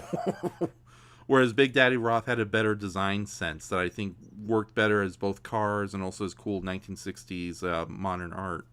So, cool. But yeah, no, it's a really good documentary. So, okay, right. I've always been like aware of his art because like my grandpa's really into the car scene, so I would occasionally see some artwork in car magazines that he would collect, or any sort of like car memorabilia or merchandise he'd collect. So it's like I was always aware of his artwork, but I never knew much about him as a person. Oh yeah, no. Then I definitely recommend the documentary. Hopefully somebody put it on YouTube somewhere. Hold on, okay. I'm going to mute for a little while because I can't multitask. I'm having a hard time doing anything because I'm a big dumbass. Brayton, don't you dare use that sound clip in the future. I will get you. So, oh no, you don't mute. I will mute. Okay. Let's see. So he says, Warrior King says, who'd want an electric rat when you could have a badass cyborg dinosaur or a hot angel devil woman as your monster friend? You do have a point there. Laura says Denny Roth's adoptive parents were really brave to kidnap him from his real Bigfoot parents. That is the ongoing current theory right now, Laura. Though we still don't know whether or not he is a descendant of the Bigfoot family or the Yeti clan. She also says, yet another sad year where Krampus didn't murder Raph. Indeed. For the record, Krampus is technically a good guy. It's like, why does everyone think he's evil? Oh, that's right, you're all racist towards evil towards horn kidnappers. Evil people, each and every one of you. Okay, so I think. Oh my god. Okay, this might not work out because it's going to be 12 minutes before this episode is downloaded. So I'm going to try something else here for a moment. Hold on. Okay. Yeah, this was... Yeah, oh god, now I fall in love with the Kyrieloids and it's screwing me over. I keep telling you, you're always wrong about Ultramantiga. Okay. Oh, okay, thank god. It's okay, that works out beautifully. Alright, I found an alternative. It's going to work out, so... Yes. I think Warrior King said... Yeah. Warrior King says, ENSHOHMA versus the Krampus. I'd watch the hell out of that. No, it's like, seriously, when you think about the Krampus, despite his horrifying ways, he's technically not a bad guy. He's just punishing, like, in the original myths, the children he kidnapped were, like, really little shits. Yeah, truly miserable shit. So it's like, I honestly would like to see, like, a movie where the Krampus is a good guy fighting Nazis in World War II. Like, how awesome would that be? So, but no, but then again, I don't know. I guess he's one of... it's like what was it? That Robot Chicken sketch. He's making a list and checking it twice, gonna find out who's Nazi or nice. Exactly. Schindler's List too. Oh, Schindler's pissed. Uh-oh, Robot Chicken. Why? Oh my goodness. But yeah. It's like of all, like. Honestly, there are, like, more insidious Christmas monsters out there, like the Yule Cat. The what? Oh, you don't know what the Yule Cat is? No, because I'm not a weirdo like you, Ralph. Finnish mythology has a creature known as the Yule Cat, which is a gigantic, fluffy feline, like a house cat, but the kaiju size, that would murder poor children for dressing like poor people. So, and this bastard always, he was always active in during the winter seasons, but he particularly liked killing children, poor children on Christmas. So that's why he's called the Yule Cat. And this creature is kind of nowhere near the kind of renaissance the Krampus has gotten when it got discovered. But it's slowly becoming popular amongst DeviantArt artists and mythology nuts online. But yeah, it's nice to know that we kind of have something close to a Christmas kaiju. But at the same time, yeah, why? Like, screw you, cat. Why are you killing these poor innocent children just for dressing up like peasants? So, oh my god. So, but yeah. So there's a Yule Cat. He sucks. Krampus versus for me, Yule Cat. The Christmas kaiju for me will always be the Mumble. The Mumble. Oh, the Bumble. The Bumble. The Bumble. Don't you know about Bumbles? Bumbles bounce. Well, it's a very humble Bumble. Now for a suicide attack, you motherfuckers. Gold! By the way, he'd be cooler if the Krampus he'd have to murder Raph. Okay. All right, that's it, Laura. You and Nick are getting paper puppets, and one of you ain't making it back. Okay, I'm just going to have all revenge against each and every one of you. So, sorry about that. Oops, sorry about that. Okay, with that said, what's your plans for Christmas? Because usually you do like a live watch around the Christmas. Yes. So I'm not sure what exactly I will do for Christmas because I'm going to be busy the next couple of weekends. So next weekend I'm going to, which would be Saturday for you, Sunday for me. I'm do plan on meeting up hopefully with the one and only Norman England just to hang out with him. The following weekend on the 18th and 19th, I'll be part of the online convention KasaCon. Which I will, for the second year in a row, I'll be part of two panels, I believe. One being a Let's Talk Kaiju, where me and the creator of the Kodoja indie kaiju comic, Keith Foster, we will be just talking about kaiju in general, what we enjoy about them, what we like to see from them, our favorite monsters, our history with this subgenre. And the other panel I'll be a part of will be about world building and character building. and from when it comes to writing stories. Okay. And I believe I might be having that panel with Matthew Denyon, my good close friend, as well as the writer of several kaiju novels such as Atomic Rex and Chimera: Scourge of the Gods. I hear some sirens in the background. Are they coming for you now? Yes, so they're going to get me for my controversial views on the Kyrieloids. Oh no.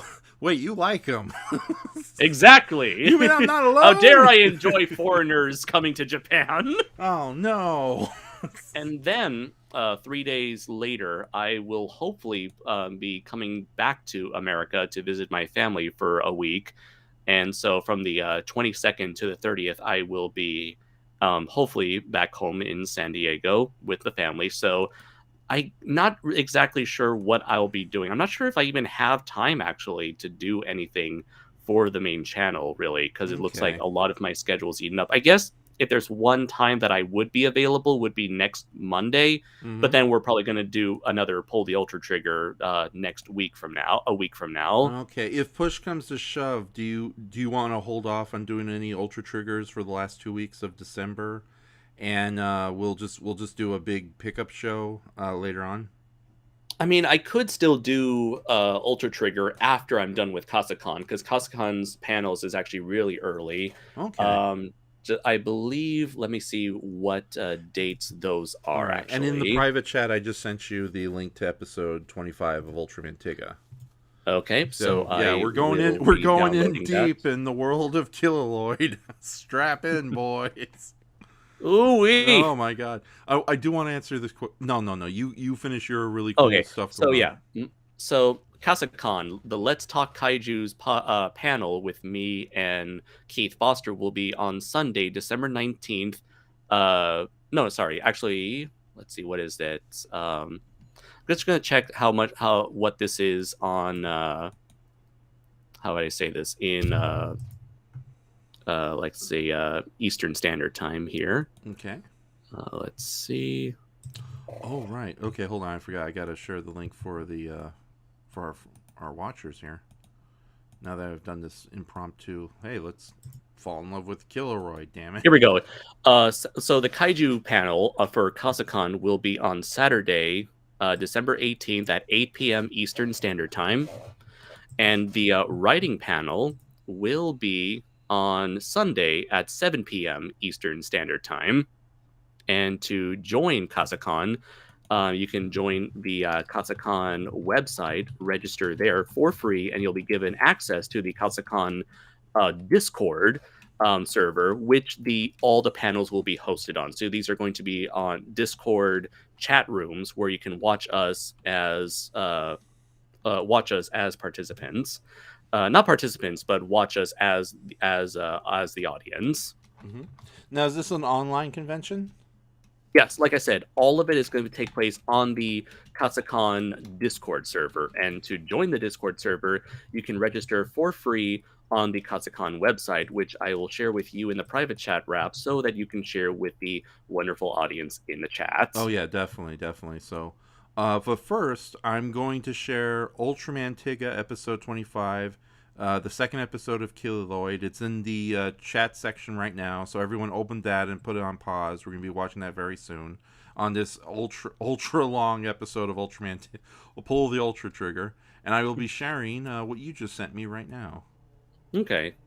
And yeah, like I said, on Saturday evening, I'll be part of the Kaiju panel with Keith Foster, creator of Kadoja. Mm-hmm. And the next day, on Sunday evening, I'll be part of the writers panel. Yes, this sounds very exciting. Now, is this open to the public, or do you have to kind of sign in with the server? Like I said, anyone can join the server. They just need to go on to the Kasacon website, register for free, and you'll get a link access. You'll get a Discord invite to the Discord server where the convention the online convention will take place. Nice. At which point you can join a Discord chat room within the server, in which you will be a silent audience participant to the discussion panel. Yes, and there is the Kasacon link in the chat section, ladies and gentlemen, along with Ultraman Tiga episode 25. So yes. All right, I'm very damn it, dude. Wow, I'm proud of you. This is Thank you very impressive. much. You're welcome. Thank you very, very much. Okay. Last year was a lot of fun, as I was part of the Kaiju Comics indie panel, in which I was there alongside Keith Foster. What was it? Who else was there? Actually, I'm blanking out real badly now, but let's see. Why can't I remember the other part? I think it was like 3 or 4 of us. It was, let's see. Oh yeah, it was me, Keith Foster, creator of Kadoja, Denny Roth, who created Marshall Star, and Wilson Ramos Jr., who created Team Kaiju. So it was the 4 of us who was there last year, and I had a really good time. All right, I really want to read this question Goji Shea left behind. The question is, which version of Raph will be fighting the Krampus, Crimson Weirdo or Dirty McCruption? Okay, so if it was the Crimson Weirdo, it'd be a 50-50 chance because he is a wizard, and when you push him far enough, he can fight back. Dirty McCruption, on the other hand, I don't know, unless they both... He's got a gun. He's got a gun, doesn't he? Yeah, but it's Dirty McCruption is like... I got a gun with bullets in a gun. And I'm going to shoot them. Bullets. In your chestnuts. And you're with gonna my gun. Yeah. With bullets. I think they both would have a better chance against the Krampus than just regular, normal, horrible Raph, so... but no, seriously, I think we need to see a good guy Krampus film, so somebody's got to write that. Hashtag Krampus did nothing wrong. Yeah, other than kidnap children, but they deserved it, the little bastards. So... Yes, they deserve to die. I hope they burn in hell. Indeed. So let me know when you got the episode download on your end. It's already ready at 00. Okay, excellent. And Goji Shea follows that up with... Warrior King says Cornelius was a badass. Yeah, and thankfully that first version of him was more bearable than the latter versions. So which latter version? I'm afraid the CGI. Oh no! Yeah, where somehow they gave Yukon Cornelius a lobotomy and became even dumber than people assume he already was. So nothing. Okay, and Goji Shea says, talking about Yukon Cornelius has me thinking Raph trying to act like him, getting all of his cats and dogs together to try to get them to mush out in the snow. Mush! Mush! Here, like this! I start licking the snow. It's like, this isn't mashed potatoes. Okay, so, all right. With that says, 2 weeks from now, like on the weekend of the 18th, we might be doing that Hobbit live watch, but again, it works around your schedule, Andres. So we'll see how it works out. So, but I would like to do that Hobbit live watch before the end of the year. So yeah, we'll most likely have to do it after I'm done with Kasacon. Okay, yeah, no, that's totally okay. Because Kasacon is no. We already discussed it earlier, so it's more than cool. So okay, all right. Okay, I don't know why I did that. We don't know why you do anything, Raph. I know. Speaking of which, welcome to Pull the Ultra Trigger. We're about to watch Ultraman Ticket episode 25, The Devil's... Oh, hold on. What is it called? Oh, yeah, The Devil's Judgment. Okay. So, all right. I'm on 00. How about you? I am. Okay. All right. And everyone get ready in 3, 2, 1, play.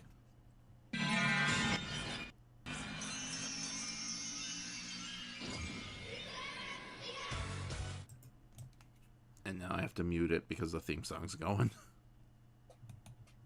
The greatest theme song on Earth. Yes. Outside of this, what is your is this your all-time favorite Ultraman theme song? Probably, yeah. Yeah, by a wide mile. Probably Mebius would be behind this one. Oh yeah, Mebius is a really... You know how good the Mebius theme song is? Super good? No. It's so good even Brayton said he liked it. And this wow! this was a recent comment from him.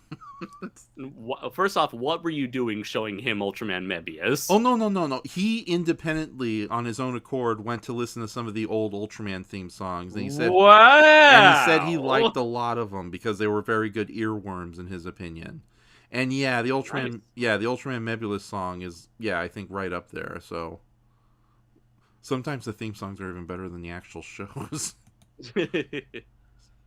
Like, you know, I mean, honestly, there are admittedly some programs where I've never seen any of them, but I love the theme songs. The theme song for Silverhawks. Oh yeah, the theme song for God Mars. Or Manix. I don't know that one. Oh, what's it called? There was what was the shit? What was the name of that one song? Wheel Warrior, Jason the Wheel Warriors. I love that theme song. Wheel Warriors. That's about the people in high-tech cars fighting plant people, right? Yes. Okay. God damn it, we know so much obscure bullshit. Speaking of obscure bullshit, Ultraman Tiga. No, wait, no. Thank you for not yelling at me. You motherfucker! Ah, damn it.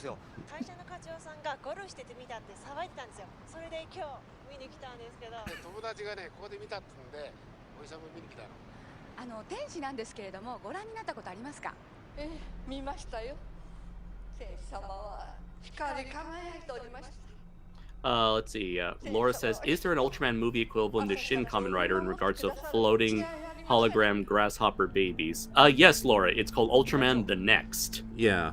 Oh, yeah. No, Laura, Ultraman The Next is a very good movie. So, arguably better than Shin Kamen Rider. Yeah. Like, I have respect for Shin Kamen Rider for what it was trying to do, but it... but at the same time, it didn't exactly stick the landing. I've seen most of Ultraman The Next, but I haven't seen it in full. Oh, okay. Doctor Who robot voice. Sorry, I had to. I really didn't. What the hell?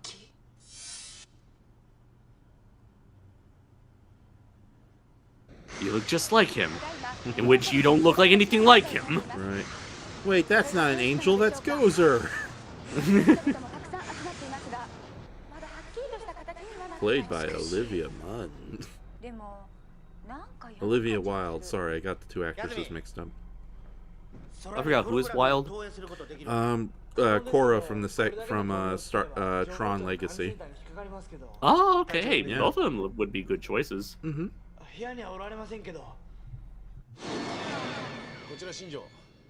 Warrior King says Jason the Wheeled Warriors has an awesome scene. They do not make amazing theme songs like that for American cartoons anymore. No, sadly. Especially when they don't give any time for theme songs anymore. Any and all title cards are like 5 seconds long. Yeah, Laura, there is no floating Ultraman baby and Ultraman Shin, so...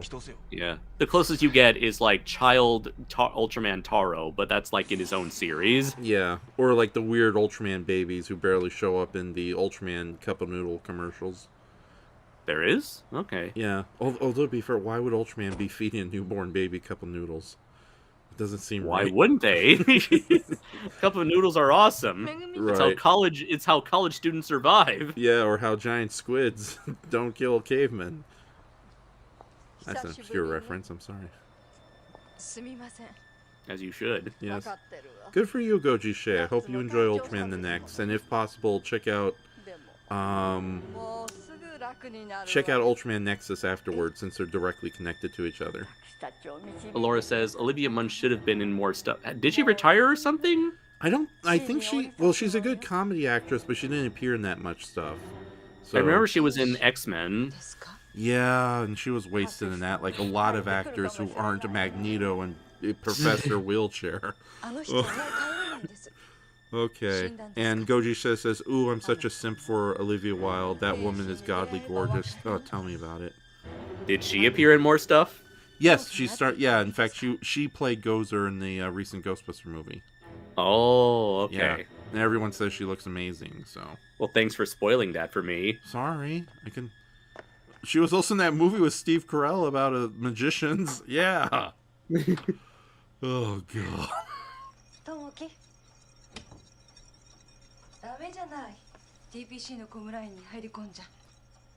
This is her son, right? よくセキュリティを突破できたね。 Let's see. Okay. Let's watch the episode. 会いに来れなくて。 All right. おばあちゃんが And stop talking about Olivia Wilde. ともきはいい子に育ってますよ。 My God, is she a creepy sex pervert? 隊長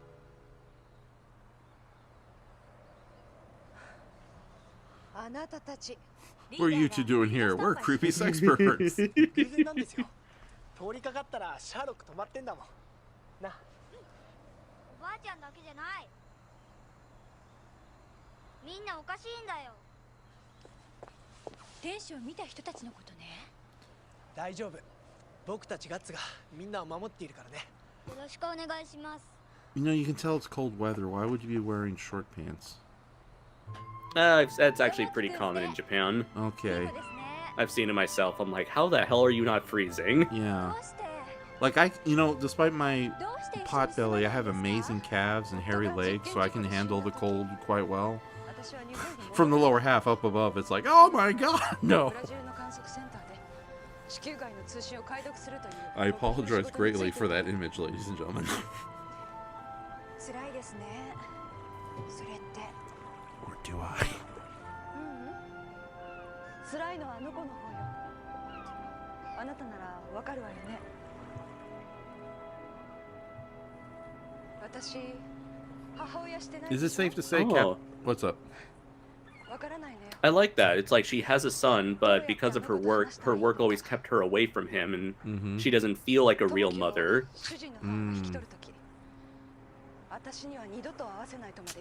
So she has like a very troubled relationship with her own son. Yeah. I think that could be reflective for a lot. That could be relatable to a lot of people, Yeah. especially in Japan. Although I tend to notice, no, there's a pair of legs. I tend to notice that in tokusatsu you do see these similar situations, but I think it's a little unfair because these people are basically defending the world from horrific alien invasions.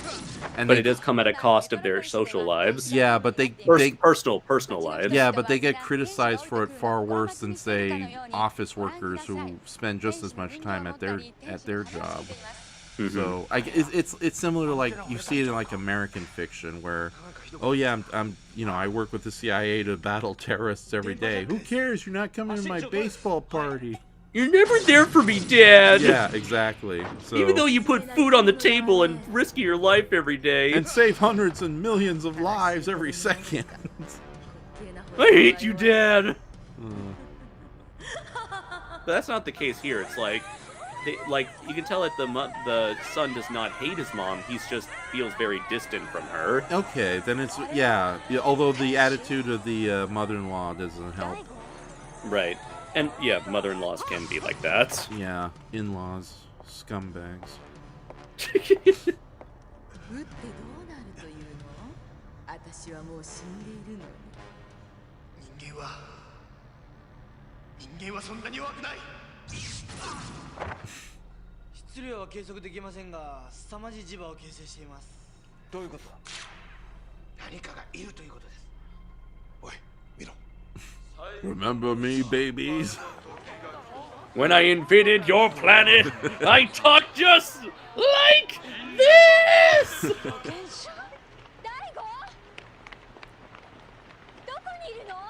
You're not in a tunnel getting your ass beaten by another woman. Oh god, it's the Heaven's Gate cult all over again. Wait a minute, that's not Zogu in the background. I'm gonna see when did I think the Heaven's Gate suicide happened around like the year I was born. Oh god, that's another thing about this episode that kind of creeps me out, is just how dumb a lot of Japanese cults are. No, wait, this happened, I think, let's see, 97?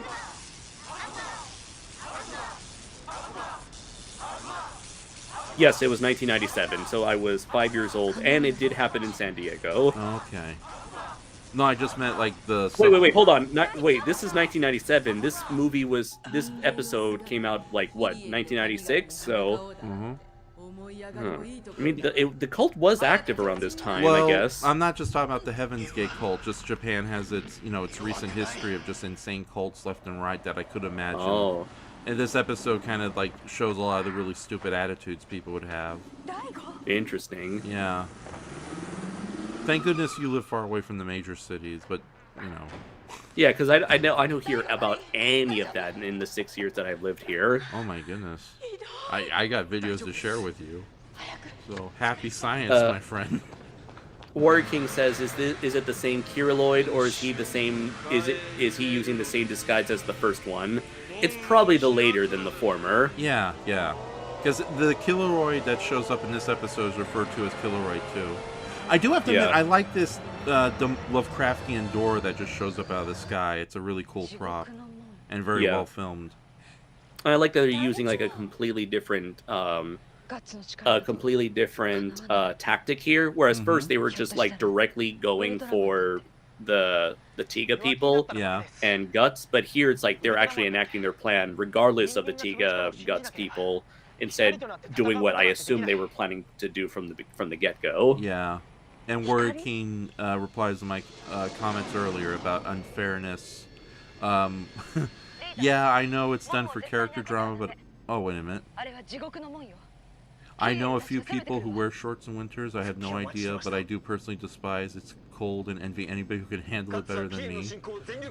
And yeah, I know it's done for character drama, but I know it sucks when a character who risks their lives for others are given shit for not having more free time in between missions. Yeah.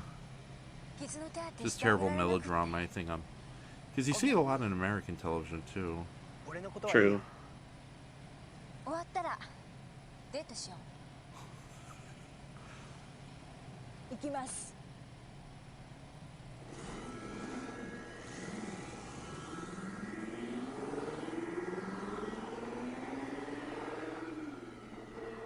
It says a lot how, like two of the most competent characters in Guts are the female characters. Oh, that's true, yeah. I do like that single shot right there. Yeah.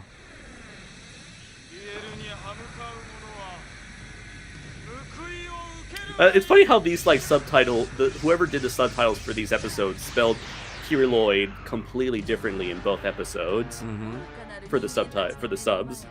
Yeah. See, yuppies. And I like the idea that we're having multiple Kyrieloids. Oh, that merge into this one singular one. Yeah.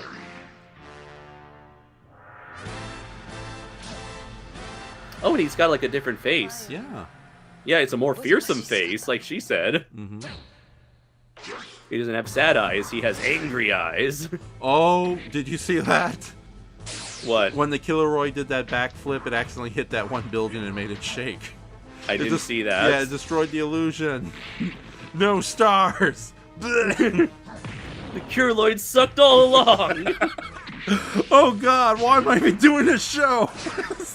I take a shotgun and like the form of Ultraman shows up in the blood. Well, that's dark. Why did I say that? Laura looks like his chest blinks now. Yeah. Laura says maybe they were inspired by Ayum Shinrikyo. That was like 8 years before this and in Japan. Yes, I think I think that was the cult that caused the cyanide gas in the Tokyo subway. Doomzilla says new face, same jerk.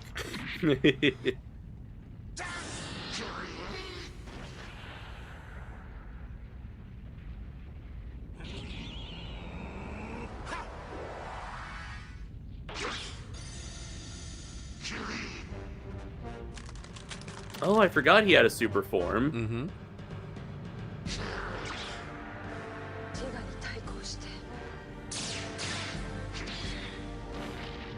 Yeah, and just like Bolton, he does have both he and Bolton do make second appearances much later in their respective series. Right. So I think he really is meant to be the Bolton of this show. Warriorkin says, I do like the redesigned Kyrieloid here better than the first one. The face is definitely scarier. Oh my god! Now he's gonna pull a Draco Azul arm blade on him. Gamera did it first. Fuck you. Actually, let's all face it. Wait a minute, no, this is 1996. That was 1997, Ralph. Yeah. No, wait, no, this might be the same year. Yeah. No, I forgot, when did Gamera 2 come out? Gamera 2 came out in 1996. This show aired in 1996, but Gamera also had the little elbow claw with the Guardian of the Universe. Oh, you're right. Okay. Yeah. And it's like this mother-in-law character. It's like she doesn't get her comeuppance and is just 100% supporting the Kyrieloids. So why? Because of the angel? Yeah, like you just. Oh, okay. Yeah, but it's maybe like maybe that's a little bit of commentary of like, oh no, elderly people always like feeling. Oh, I forgot the wings. Yeah, I had like a little. Figure. I'm gonna look this up right now, but I collected a couple of like Ultraman monster skeleton figures, and one of them was a Kyrieloid. It's like a normal skeleton, or like a weird one that complements the pattern. A chibi skeleton that has that wing pack. Okay.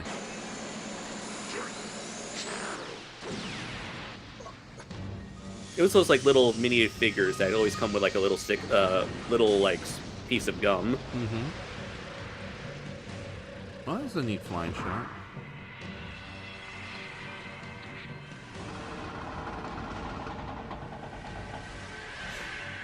He opens it and it's like Zeton taking a shower. What are you doing?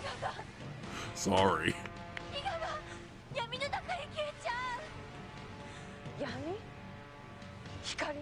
They were called Ultra Bone. Hmm.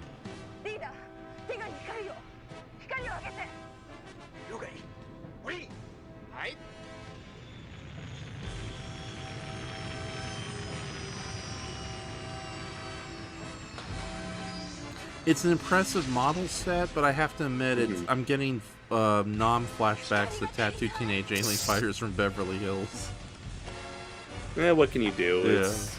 It was a product of its time. Yeah.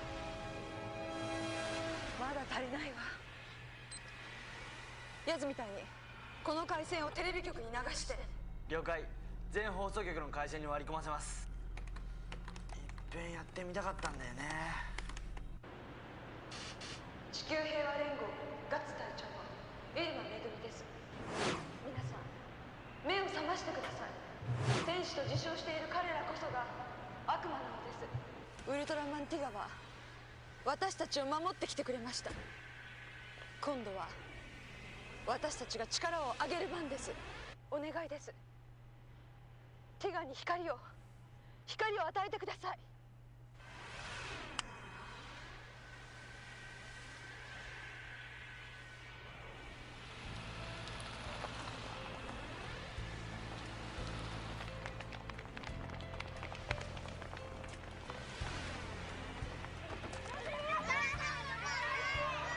Oh. Yeah. Little kids in the corner just, they don't know what's going on, but they're excited to be there. Yeah.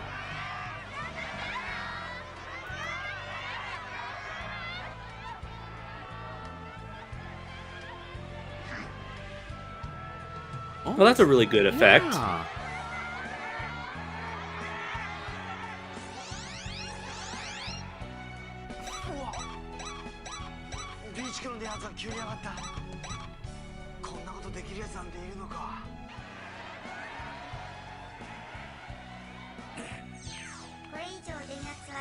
Oh, that's right, he's a hacker.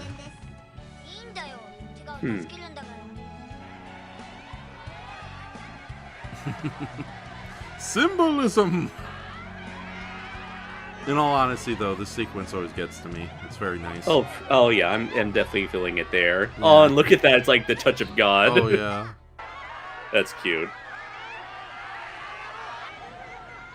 Although it's funny that Ultraman Tiga is in the side of humanity, and humanity is in the side of God.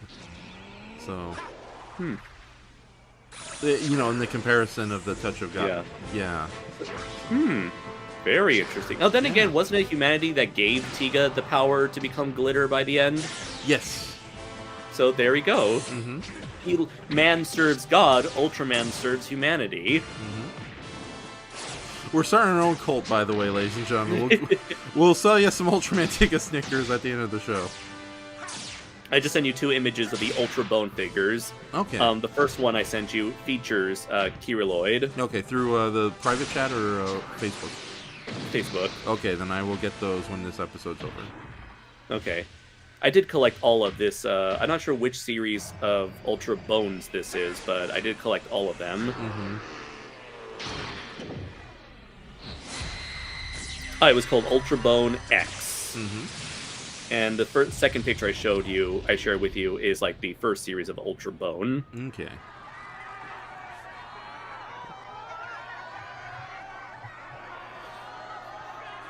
Well, that was incredibly easy. Yeah. Thumbs up. I love you guys. Justice. Now to go back to my cloud where I'm all alone. See, look, no more by episode 25. There's no more CGI Ultraman flying away. Thank goodness. So they knew what worked.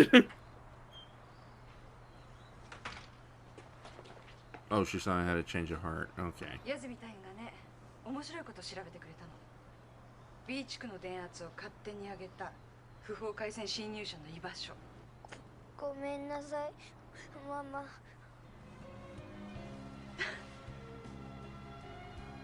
ママって呼んでくれるんだ。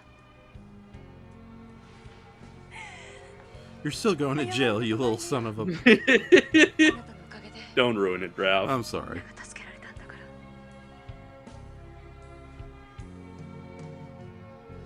That's right, feel bad about treating your mother and your daughter-in-law so badly.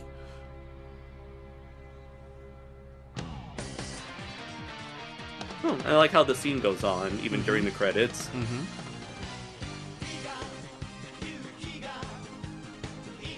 Uh-oh, who's this?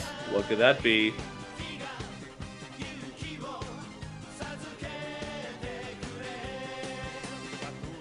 I wonder if that's supposed to imply that they're still around. Probably. Or like their influence still affects people. Yeah. But I do kind of like endings like that, where it's like, hey, evil is still out there, so it's our job to continue the fight. If oh god, I had a friend named Mark Tucker who, whenever stuff like that happened, it's like, just put a bullet in the head, boom, we're good. Mark, the villain already blew up. Yeah, but I needed a bullet in the head. That's why he's Mark Tucker, the motherfucker. Tucker the motherfucker. You know, even though I still don't like the Kyrieloids. Boo! Yeah. I think I really did like this second episode. The stakes were a lot higher, and there was a lot of really cool set pieces. So. And an emotional payoff. Yeah. So, and it wasn't too schmaltzy of an emotional payoff either, no, wasn't it? Not at all. Yeah, because unfortunately with Tokusatsu, you do get a lot of like I can believe that ending a little. Like, I love the concept of the light, and I love how it plays a role in like future Ultraman entries. But at the same time, you try introducing that to like your regular Joe Schmo public audience, and it's like, why is this happening? This is lame. Where's Batman? You know, that kind of attitude. So, okay, let's see what we got here. In the comment sections, Guyver did it first, did he not? Damn it. Sure, Guyver may have done it first, but Draco Azul does it best. Yeah. So Fight me! I'm just saying that because you're my friends. All right, Guyver taught me the awesomeness of the arm blades. So that is true. Guyver was probably the first introduction to arm blades in fiction for most people. Because what about Baraka from Mortal Kombat? Oh, Baraka. Yeah. Oh yeah, the Halloween mask looking dude. I know he's supposed to be a monster, but it's like let's face it, he's never looked good. That or Goji Shea said something stupid. That or Zeton pulls a Bugs Bunny in the shower, acts like a woman, and screams, and makes it think that they're being a creepy sex pervert. Oh god! And then he goes on. Well, duh, no angel looks that demonic. Are you sure, Doomzilla? Have you seen images of biblically accurate angels? They're fucking terrifying. The Bayonetta video games, even though I haven't played them, I've seen the character designs, and yeah, their version of angels is way more accurate to what biblical angels are supposed to be. Like you think of like Renaissance versions of angels, they're like but then you see like biblically accurate angels. You know, it's funny when you look into the history of the Renaissance. It's the equivalent of like, you know how like everyone accuses anime makes everybody look way more attractive than they actually are. You can say the same thing about the Renaissance painters. They were just like looking at everything that came before, and it's like, I can redo this, but more pretty. So you're saying that Michelangelo and Leonardo da Vinci were the OG weebs? Yes. This is my OC character. Which I totally did not steal from my client's wife. Little known fact, The Last Supper was sold at AnimeCon 14 AD. Well, except they had the guy running that convention said no Jesus art can be sold, which is like, don't want to get sued. Even no Jesus art sold at my Jesus convention. Even a bigger irony, that painting didn't depict Jesus at his final supper. That was Jesus at AnimeCon 14 AD. There's a traitor. There's a ripoff salesman among us. Judas and your body pillows, damn it. Goji, he's gonna sell one of Moses, actually. Oh. He's like, I know who's gonna be parting my seas tonight. Oh no. Goji says CW teen soaps also make everyone look more attractive than real life. Oh my god. Yeah, CW teen soaps. Like, where are all the adults? None of them exist. They're screwing everybody. Yeah. They're all creepy sex perverts. I blame Dawson's Creek for opening the floodgates. Get it? Because it's Dawson Creek? Okay, whatever. Okay, so I gotta run away from my life to be over. Why can't I hate my life? Why can't I end it now? Oh god, that show has got awful. What would you rather prefer, that or Beverly Hills 90210? Oh god, that's like asking, how do you want to die? Slowly or quickly? Neither. No. I think the one that offends me, they're both flippant shows. They're really nothing to write home about. But the one that kind of annoys me most, I think, was 90210. At least Dawson's Creek had some things going for it. So. And how does Degrassi stack up against them? Oh god, I can't. My mom loves Degrassi, but every time I see it, it's like, oh my god, somebody either punch these teens or no, change the channel. Even Degrassi, The Next Generation? Yes. How dare you? I grew up on Degrassi, The Next Generation. Listen, Andres, I know everyone loves Michael Dorn, and he played Worf, the gym teacher, in Degrassi, The Next Generation, but him alone, plus Data, doesn't save the show. I was wondering when you were going to laugh. It's like, wow, he's not getting the joke. I was like, are you referring to an obscure actor? Nope. There we go. All right, there we go. Yeah. Worf is best character. Sir, I doth protest I am not a married teacher. It's like, I don't like the Klingon political episodes in Star Trek, but I do love Worf's reaction. So it's like, can you believe this bullshit again? Warrior, where's my ass? So do you want to get straight into the Ultraman Trigger episode, or do you want to? Yes. Okay, then. No. Or did you want to share these little monster toys? You can share the Ultra Bone figures. Okay, then let me. Hey, what the hell? Ultraman Trigger episode 19 is not available for me. Wait.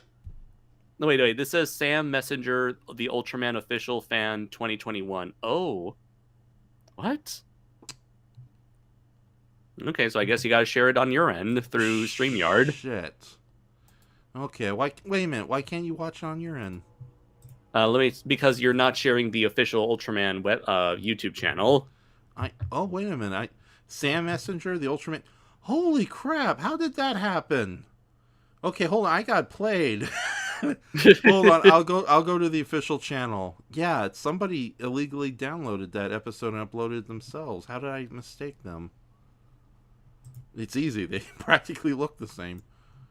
Oh, that sucks. All right. Quick fix.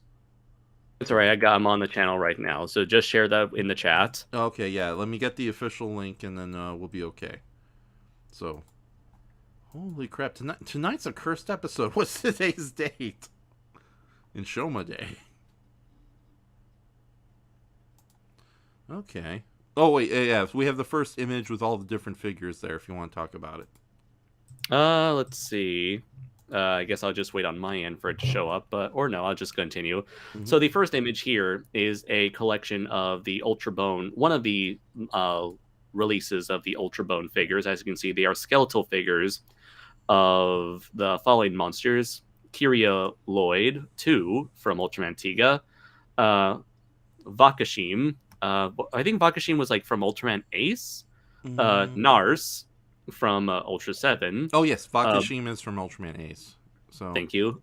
Bolton and Zeton, and each of them carry a piece of Ultraman Belial. So if you collect all the figures, you can put all the red pieces together and have yourself an evil Ultraman skeleton figure. Oh, and each of them...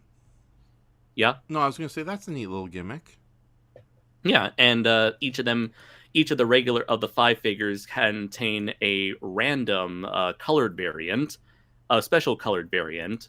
And so I have, I believe, a few gold ones and a few blue ones, and some regular bone colored ones.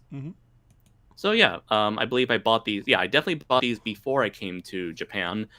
There was a store called Mitsuwa, and that sold them alongside a bunch of other Japanese imported food. Since this is the kind of stuff that you would find at a Japanese supermarket. And yeah, they sold these for a while. And so, speaking of which, I'm sure Raph would share the second picture, which shows how these little boxes would look like in a typical Japanese supermarket. Okay, it's been changed. You can view it on the screen. Yeah, and so there you can see some characters from the very first line of Ultra Bone figures, featuring Bolton, Gomora, and Antlar from the original Ultraman 66 series. And let's see, trying to think of what other monsters were part of that first wave initially. I know they have released other bone characters of like Eleking, the one that eats coins, the giant eyeball one, Dino Tank, Metron, pretty much like all Tyrant. Let's see. The one that eats coins is Kanigon. Thank you very much. Yes. So yeah, there are quite a number of them Ultra Bone figures that you could find around. I'm sure, like if you were to look up Ultra Bone figures, you can find them at whatever Japanese toy places are sold, like Bai. Okay, and yeah. So from what I understand. Yeah, okay, no wonder I got confused because the logos with this Ultraman fan website, which might actually be an American offshoot of Tubaraya Productions, looks dangerously similar to Tubaraya Productions' own logo with their YouTube channel. So yeah, let me share the direct link in the comment section. Oh, I also forgot that you can actually combine these skeletons together to make anything you want. That's interesting. Yeah. Okay. So it's kind of like Legos in a way. You can put them together, and then you can mix and match all these different body parts, or try to combine to make the ultimate kaiju Ultra Bone skeleton figure. And you have the episode up on your end, correct? Yes. Oh, I do have the... Okay, so the original line of Ultra Bone figures was composed of Bolton, Gomora, Birdon, Twin Tails, Antlar, and Gubiris, the narwhal that wouldn't die. Okay. So, ladies and gentlemen... Oh, hello, Kaiju no Kami. Hello all to you. So, Hey. okay. All right, so we're about to watch the next of the third and final part of our little oddball trilogy tonight. Okay. Ultraman Trigger. Wait, are you a week behind? Oh, yes, always. Yeah, one word. Two words. Thanksgiving hell. So, and I'm not going to stress myself out with a holiday staring me in the face. So, And Working's like, I hate to be that guy, but should an insect and crustacean themed kaiju and Seijin not have skeletons as we know them? Skeletal bolt-on kinda reminds me of those spider bone Halloween decorations. Well, they are. In other words, shut up, nerd. They are wacky fantasy monsters from the kaiju genre. Yes. So just because they have armored skin probably doesn't mean they work like the way we think insects do. So, okay, yeah, but no. Honestly, I'm glad there was a clip show going on, so we can and you know we can just play catch up and not worry about the latest episode. So, yeah. All right. Okay. And yeah, Kaiju no Kami says, "Lol, makes sense. At least you got to skip the clip show." Exactly. Yeah. So, all right, everyone gets. Oh, hold on. I hate the white circle of annoyance on YouTube. Okay. Everyone click on the, we shared the link in the chat section, Ultraman Trigger episode 19. Please ignore the link that's in the description area. We will update it after the show's over or before tomorrow morning. All right, and this is Ultraman Trigger, New Generation, episode 19. What makes a savior? So, all right. What is a savior? A miserable little pile of secrets. No. That's a Castlevania reference. Yes. So, okay. 3, 2, 1, play. Oh, good for you, Doomzilla. 隊員募集用のポスターの頼まれてはいなかった。宇宙人かのアパートはなく極上なお宝の地図は弁当の包み紙だった。You know, even though we don't get episodes that spotlights these characters, I feel like I've gotten at least the chance to know them. Yeah. And also, it's cool to see the actor play Bosco play like a semi-heroic character, even though, and again, he's like typecast doing space pirates. Apparently, the actor can speak English too, so I want to cast him as a space pirate. As a space pirate is something I do. You'll just book him on Cameo.com. Is that a creepy sex pervert website I'm not familiar with? No, it's people like they just take their phones and record a little video of them giving you a shout out that you paid for. Oh, okay. 未知の宇宙船が観測された。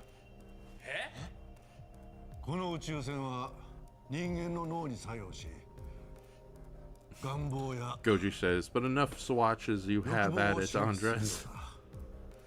What? Oh, just something Goji says. モルフェウス R やっぱり精神攻撃だったってわけか。でもよ、ユナだけなんで無事だったんだ？もう Because she's the special. Warrior King says, so I guess Ignis is allowed to roam the ship freely despite being a prisoner? Oh, keep watching. A good gag coming up.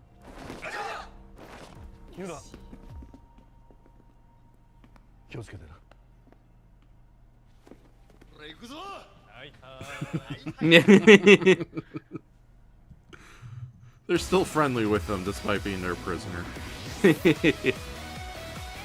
At least it allows him to be to hang out with the rest of the crew at all times.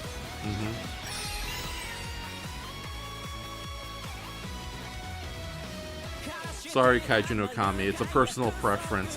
I'm not a big Gaim or Agito fan, so. Although I will definitely give Gaim the edge. It's the better of the two. So just Agito just kind of annoys me with how dumb some of the characters get. Oh, I better lower it. Everyone can hear the music.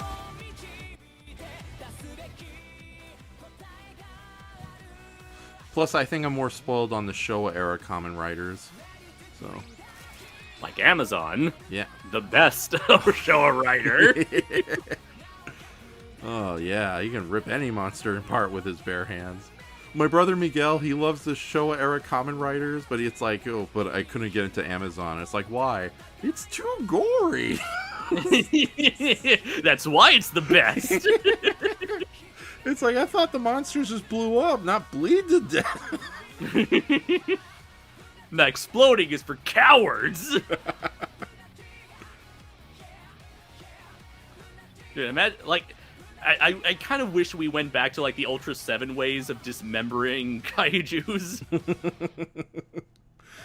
Just slit their throat and have their blood splatter all over their face.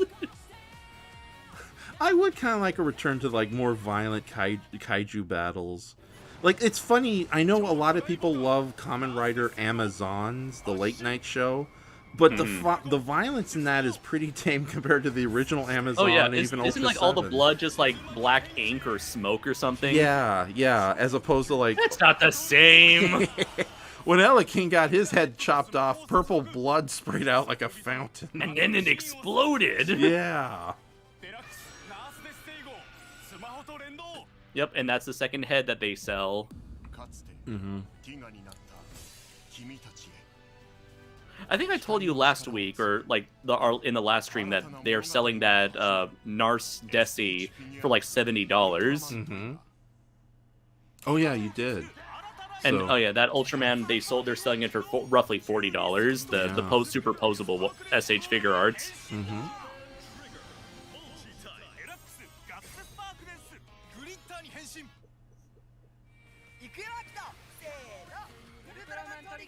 Kaiju no Kami, Warrior King asked, has anyone seen Kamen Rider Amazons? And Kaiju no Kami followed that up saying, Amazon's first season was good, but the second season completely assassinated the entire show. From what little I've seen and heard, yeah, I do agree with that. Which seems to be a case with a lot of Japanese programs that get a second season, and the second season completely destroys whatever goodwill the first season had. Yeah, I mean, I would kind of say that with like One Punch Man season 2, but it's still decent. Just the production values were nowhere near as good as season 1. Yeah, or like the mayhem that followed The Promised Neverland, like how its first season was. I heard a lot of stories about that, and I've never even watched or know what it's about. Yeah, no, usually second season. You got to really fuck up real bad to get someone's attention who never even watched it. What was another thing that happened? Mob Psycho 100 is continues to be consistently decent, I'd say. Yeah, I'm a big fan of the Big O, but yeah, it's second season, and a lot of the troubles behind that really kind of soured it a bit.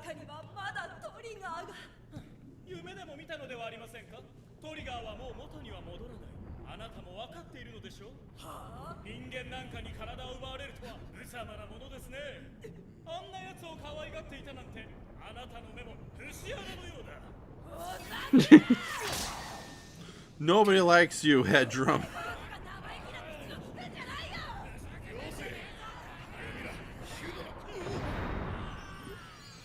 In a way, these guys are the real heroes of Trigger.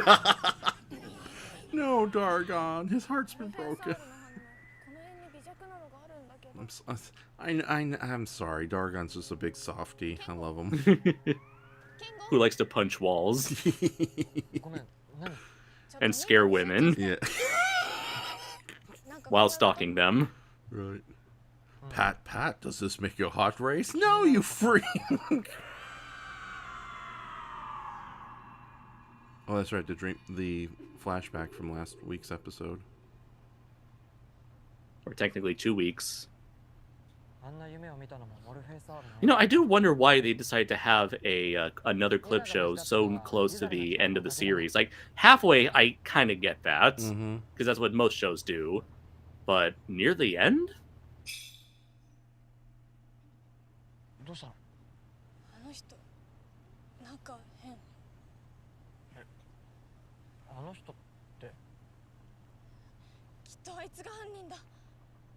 He's the creepy sex pervert. Oh no. Everyone leave Yuna alone.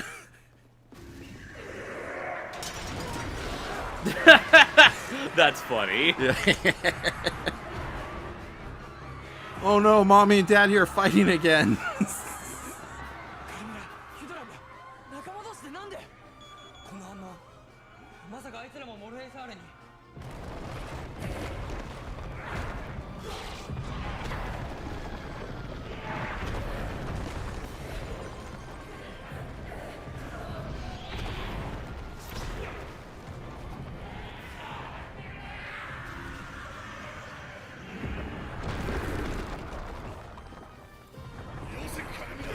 Here comes Grandpa Dargon to break it up.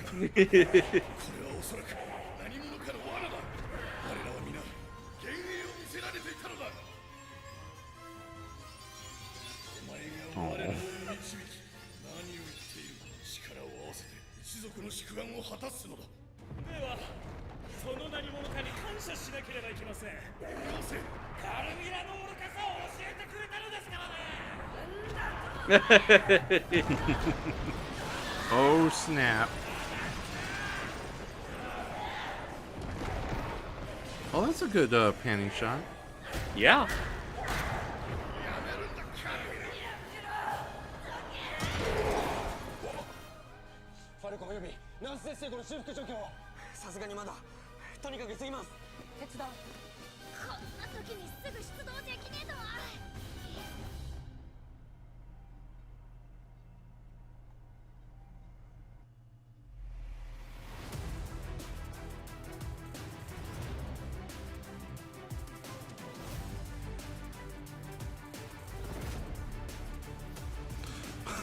Thank you, Warrior King. 2019. Yeah. It was a much simpler time back in the days. Yeah. In the before times. Yeah. Oh god, 2021.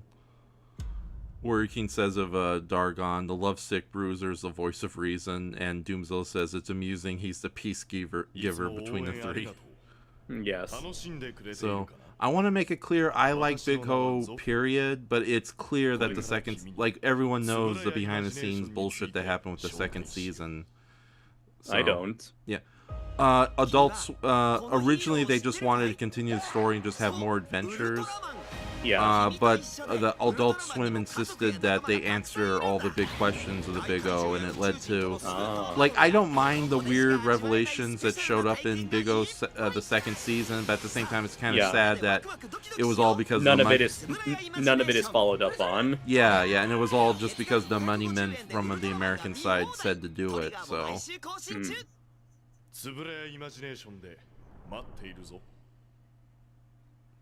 And it's always sad. It's like, you know, you can see a lot of the creative, like in big blockbuster Hollywood movies, like all the creative decisions, you know that there's an accountant right off camera.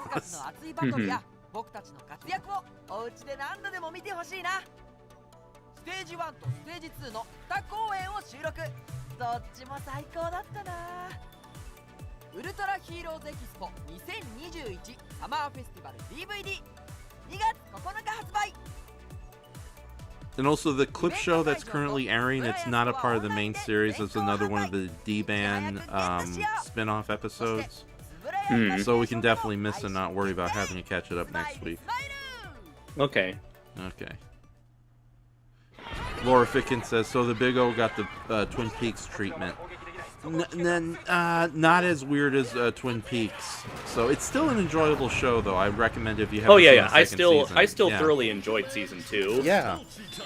And it was cool, and a lot more interaction between the heroes and the lead villains, too.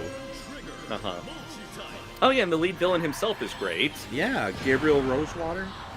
Yeah. Also, we got Big Foul. Yeah, Big Foul. Discotheque Art Deco robot. Okay, enough Big O talk.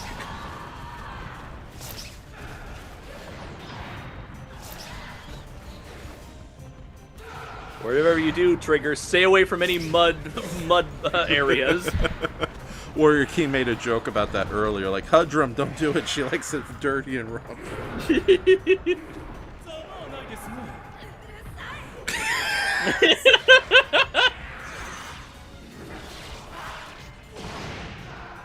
I like it. It's just like just a nice little, like, straightforward fight. That's a really good model. Damn it, the model sets on this show. Yeah. I do wonder how many of these model sets are used for like the majority of the show, Yeah. and how much of them like that only survive a single episode or two.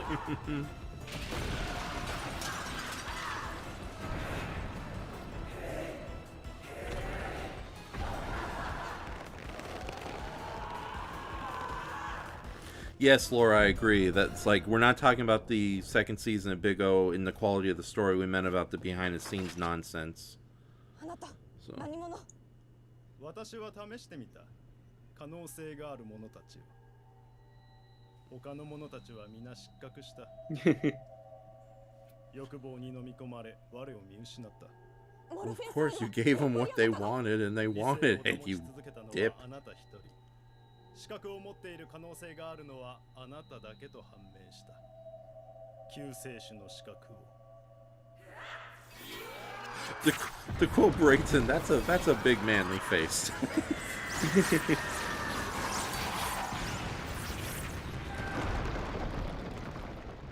It's always, I've noticed, is it me or do like a lot of female villains always use whips?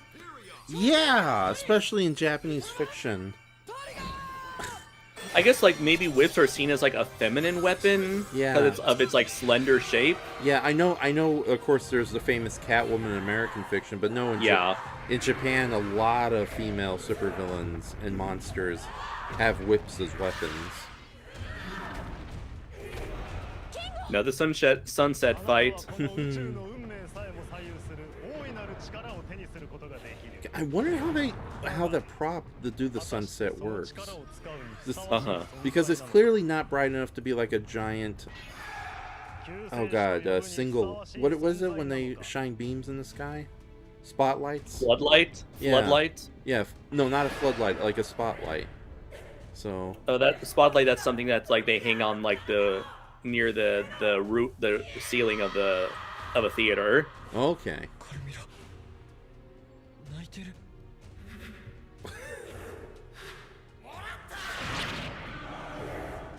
Oh, hey, sparks. We rarely see that whenever Ultramen get damaged. Mm-hmm. Although I always thought that it made sense. Yeah. If they're beings made out of light, that the sparks would be like the equivalent of bleeding. Mm-hmm. Well, this is getting unfair. Huh, wait a minute. Didn't the glitter form do more than... Wasn't the glitter form more than enough to fight these three? Yeah. Oh well.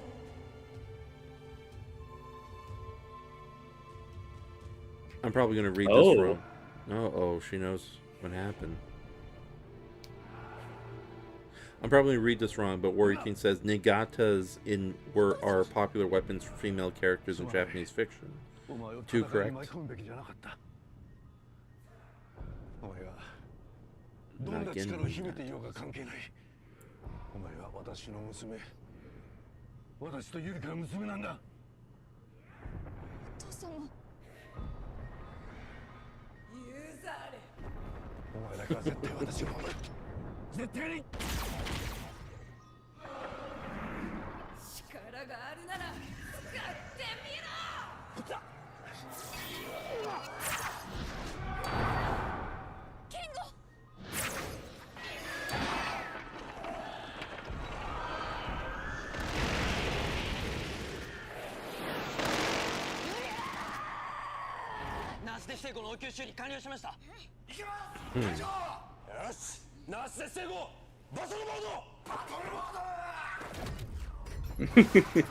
Gotta love his energy. Yeah.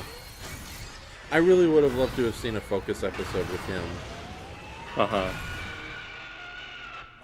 Holy crap, what if the next Ultraman series they make him one of the lead Ultramen? Just like they just have like a gym what do you call someone who's obsessed with working out at the gym? A gym rat? No? Oh yeah. They just get like a guy who's just obsessed with working out, and they have him become an Ultraman. They get a character like Haburu from Singular Point to be the main character. Right. Warrior King, Najinata. Hell, just get fucking Titan Goji to be the next Ultraman star. Take that, you terrible monster. I love Feel it. free to support me on. Check out my TeePublic and support me on Patreon.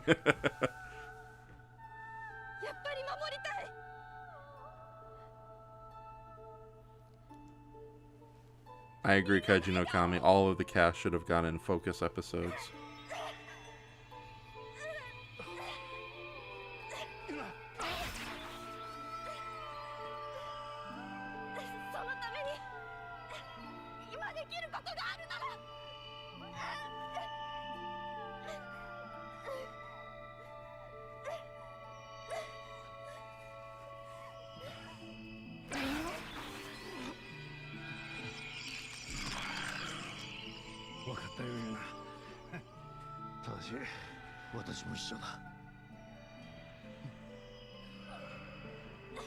Oh, I forgot to mention, I think you're gonna love the final battle. You'll see. Okay.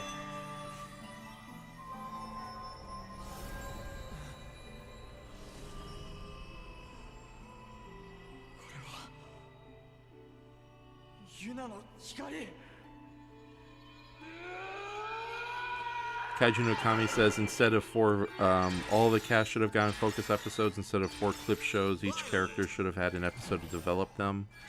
But I get a feeling that maybe this is due to things beyond the creator's control. Yeah, you know? I was going to mention the same thing because, again, like you've told me, Japan is not doing well with its COVID situation. No, not at all. Yeah.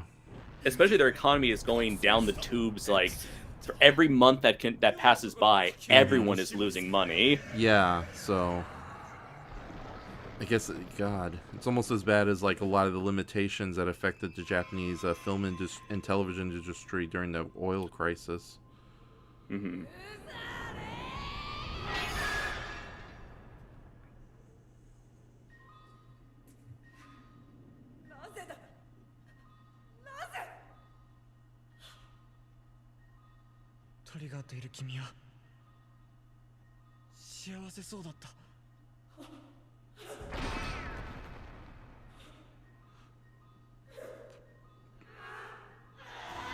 Baka!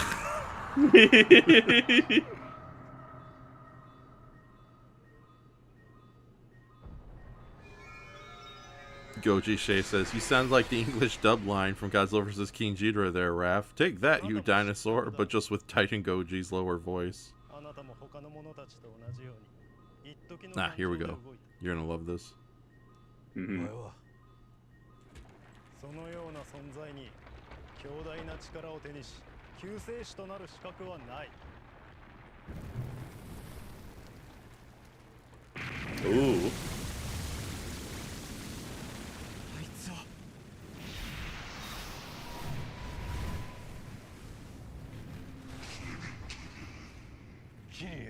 Oh, he still does the kitty kitty. I don't know why I like this version of Kyrieloid a lot more than the original version. Yeah. Probably because it just feels a little more competent and menacing. Oh, I actually took a look at some of these toys that they're selling in Japan right now, and it's all based on like teaching English. Ah. That explains so much. Like not like so much teaching English, but like teaching how to like write English or English vocabulary or writing English lettering. Mm-hmm.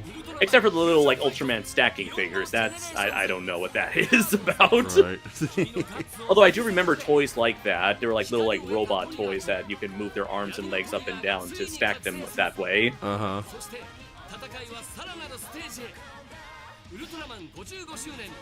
Remember when we had Don Knotts on for that one episode and all those Ultraman passing by? It's like, oh, these are the Ultramen we lost in the war.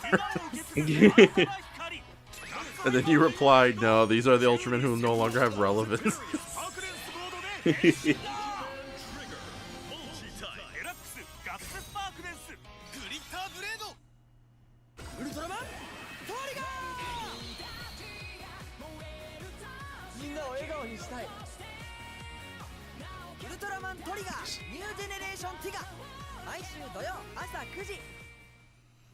Okay, here we go. Oh, I love this bit of acting from Ultraman Tiga. It's like, crap.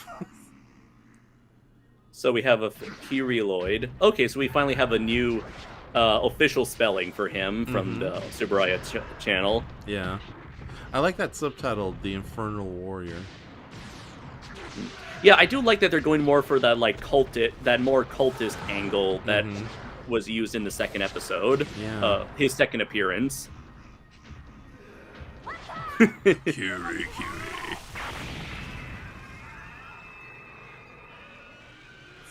Ooh. Rainbow powers activate! Baragon Drive, go!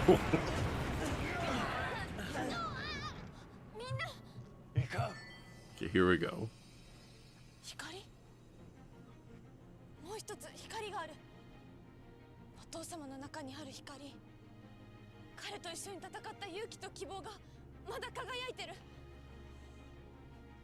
まさかそうなのか私の中に彼の光がお父様は私に話してくれた人は誰でも光になれるって信じてお父様の光を So that's how they're doing it. Mm-hmm. Weird. 私の How much you want to bet that this role of like being the father figure was originally meant for Daigo? I think you're right.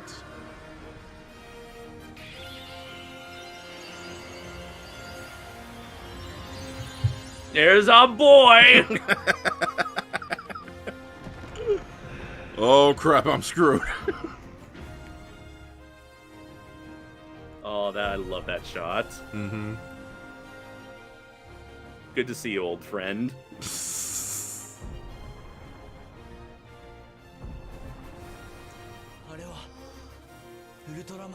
He's like ours, but better dressed. He's like, who are you? I'm you, but cooler. And Doomzilla's like, Tiga! That's right. That's how I felt when I first saw this. And yeah, I feel like this is definitely an homage to the crossover episode between Tiga and Ultraman 66. Oh, yeah. Love that episode, by the way. Warrior King is like, Tiga, woot woot!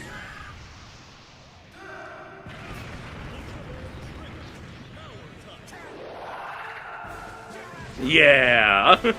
On this great music. Oh, it's the theme! It's the battle song!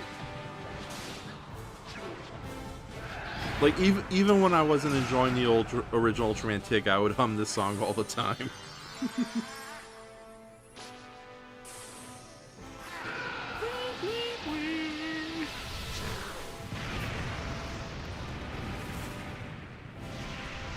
Oh, he's got the wings, too. Uh-huh.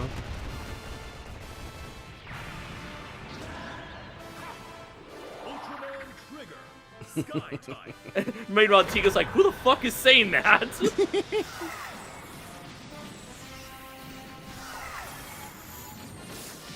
Yes, Doomzilla, that song.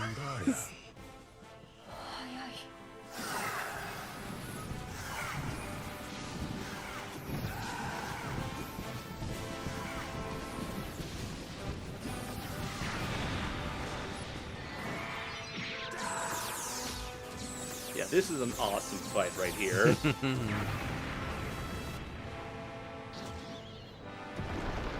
Yeah, on the head. Take that. Take that, you infernal warrior.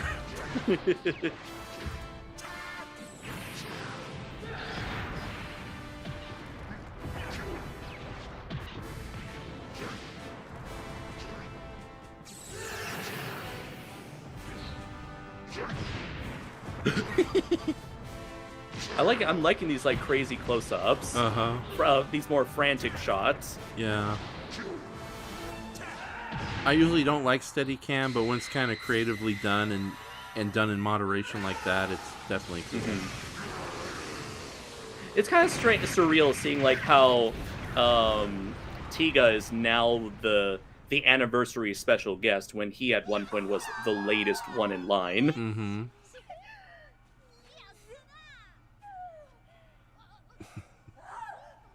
Warrior King is like, Tiga is like, fuck your fireballs, take this. And Doomzilla's like, I gotta admit, this is awesome. So. And Gogeta says, Andres, you almost sounded like Mickey from Rocky when you said, that's our boy. It's my boy! What are we waiting for? My only regret is I wish this fight scene was a little longer. Yeah, but I like it. It's Yeah. a really action-packed story. Mm-hmm. I hope it's not the last we see of Tiga. He's got to show up at the end to help our heroes. I don't know. I'd be fine with this being his only appearance. Okay. お父様ありがとう And I just sent you an image of the McDonald's toys to look at after this episode. Okay. I'll grab them now.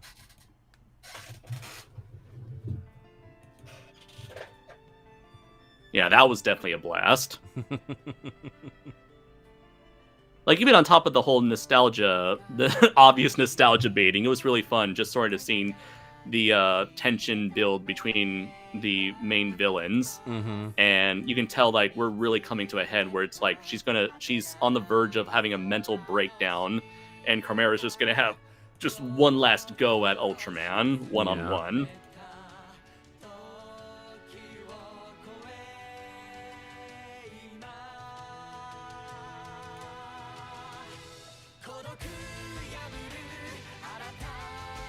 I really do like this new end theme song. Me too. Yeah, it stands out because a lot of, like Kaiju no Kami has mentioned in many of his reviews, a lot of the ending theme songs are so forgettable and fluffy. And this one, you know, it does have kind of an epic melancholy to it, for lack of better description. Yeah, but also a little bit of very hopefulness. And also kind of sounds like a folk song. Yeah, like the jokes we've done in the past. It sounds like an honest to goodness pirate song. Yeah, or like some Celtic song. Yeah.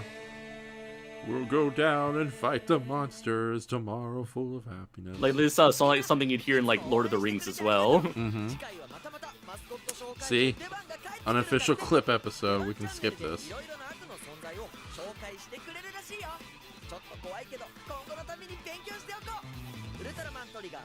So if it's a clip show that we can skip, I guess next week that means we can just do like that Hobbit special then. Well, here's the thing. Next week's episode, there's a new episode coming up next week. It's this week that had the clip show because we're a week behind. Remember? Oh shit, you're right. Okay, so you forget what I said. Yeah, and next week's episode is it's the oh my god. So it's another monster from Ultraman Taiga.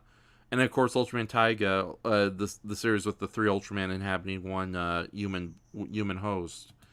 Okay. That one is readily not easy to find on YouTube or any free website where it's legal and we can comfortably send our audience to. So, and the episode features a repainted version of their electric Oni monster. In Ultraman Taiga, the creature was red. Here he's blue. And so next week we can either just watch that one episode, or it's because it's a comical blue Oni monster who's going to be the main villain in next week's episode. Why not pair it up with another comical blue Oni monster, Oni-On from Ultraman Leo? So if you wanted to do a double feature of that nature. If not, we'll see what happens. Yeah, we can do that. Okay then.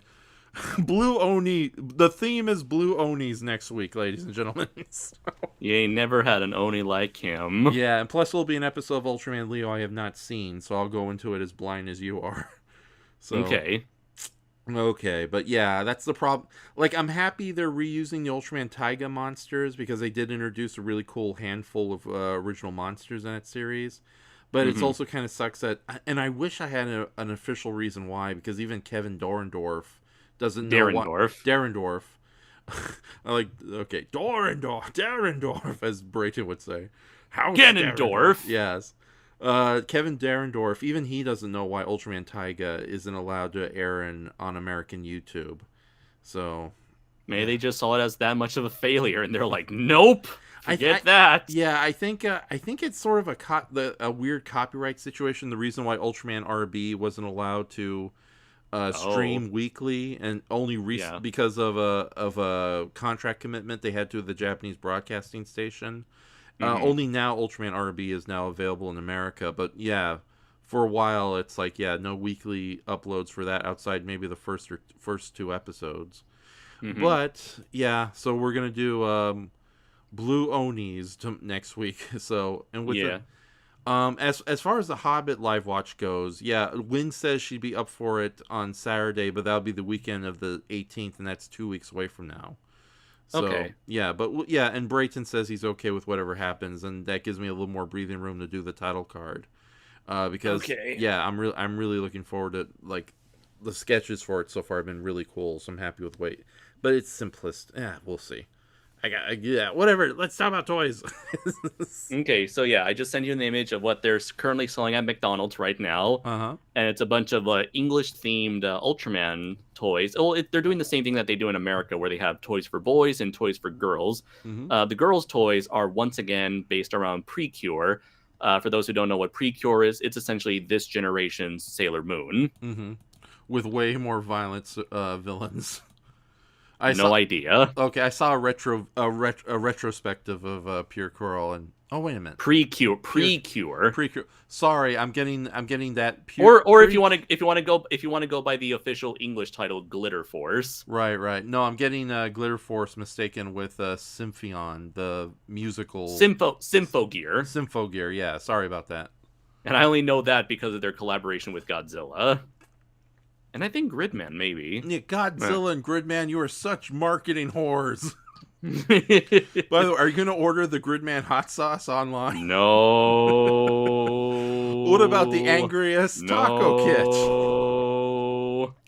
The Ultraman gummy bears? No. The Gamera pre-exercise diet. The Yongery Cheerios. I can't think of anything. Okay, but no, the image of the McDonald's toys is on the screen right now. Okay, so on the upper left-hand corner, you see a little bust of Ultraman 66, and this is called the Ultraman word game. And I think what this is here, you get yourself a random collection of words. Like you see one underneath that says labeled strong, so it's supposed to teach them like vocabulary words. And I guess you're supposed to pull out random letters from this little Ultraman figure and like use those words to spell out these little flat, tiny square-shaped flashcards. So I guess it's a little bit like Scrabble, maybe, where like you take these little words and like you put shuffle them about and have the child try to see if he can remember how the word is spelled. Over on the other side, we have a little flat plastic cutout figure of Ultraman Trigger and a bunch of cards next to him. And this says Ultraman ABC Puzzle. So I guess you collect a bunch of these like little cards, and each of them has a letter, both capital and lowercase, and you're supposed to collect all 24. Not collect, but you're supposed to have all 26 cards and sort of put them together in order from A to Z.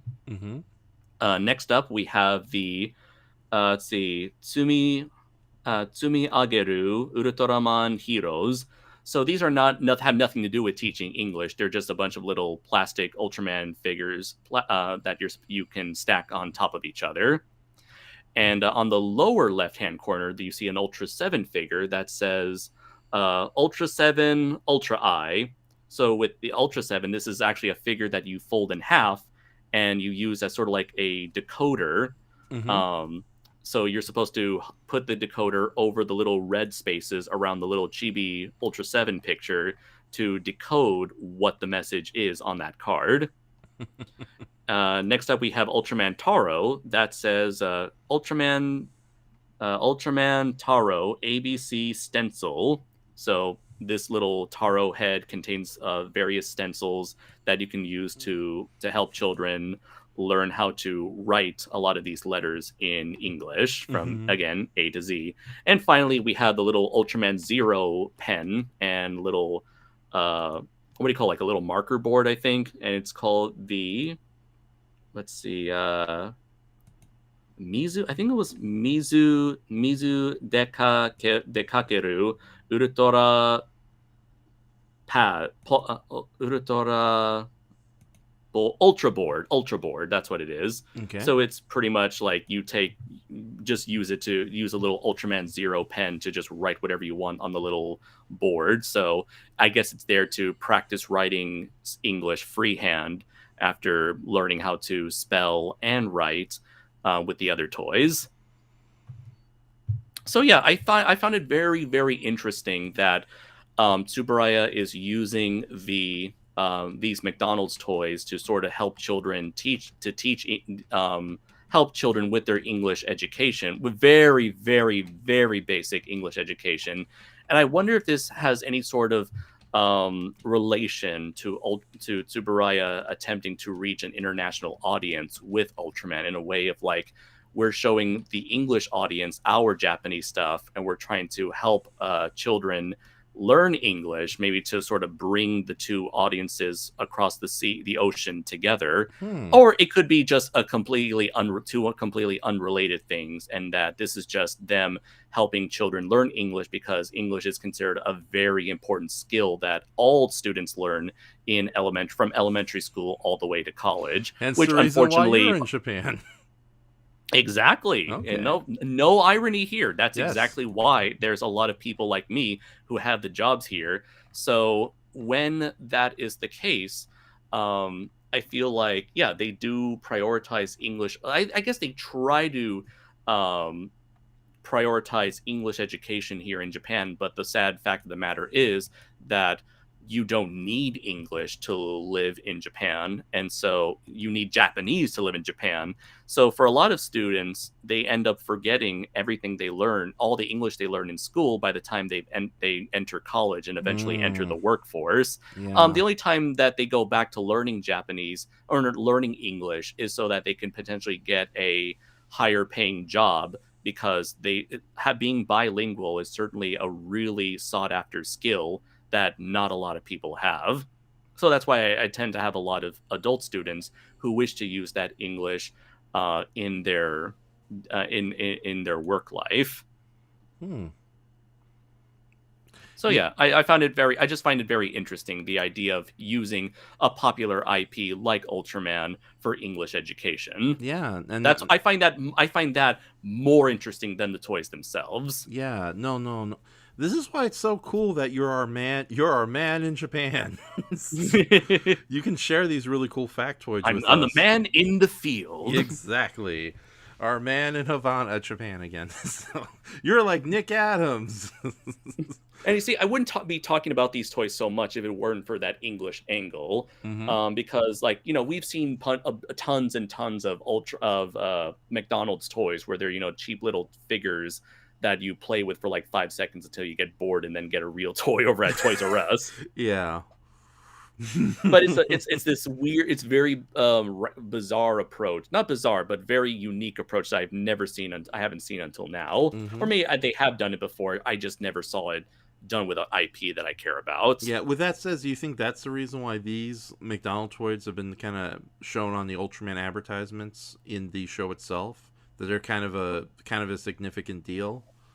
Who knows? Because if they're advertising the McDonald's toys and the stage show, then they must be aware of the fact that children are watching Ultraman on YouTube and not television. So this could be made for them as much as they could be broadcasting them on YouTube. The fact that I can watch them in Japan, whereas normally whenever a company like Tsuburaya puts something on YouTube, it's always blocked in Japan. Yeah. I'm under the assumption that this is a thing where it's like they're aware that children in Japan also use YouTube as much as Americans do.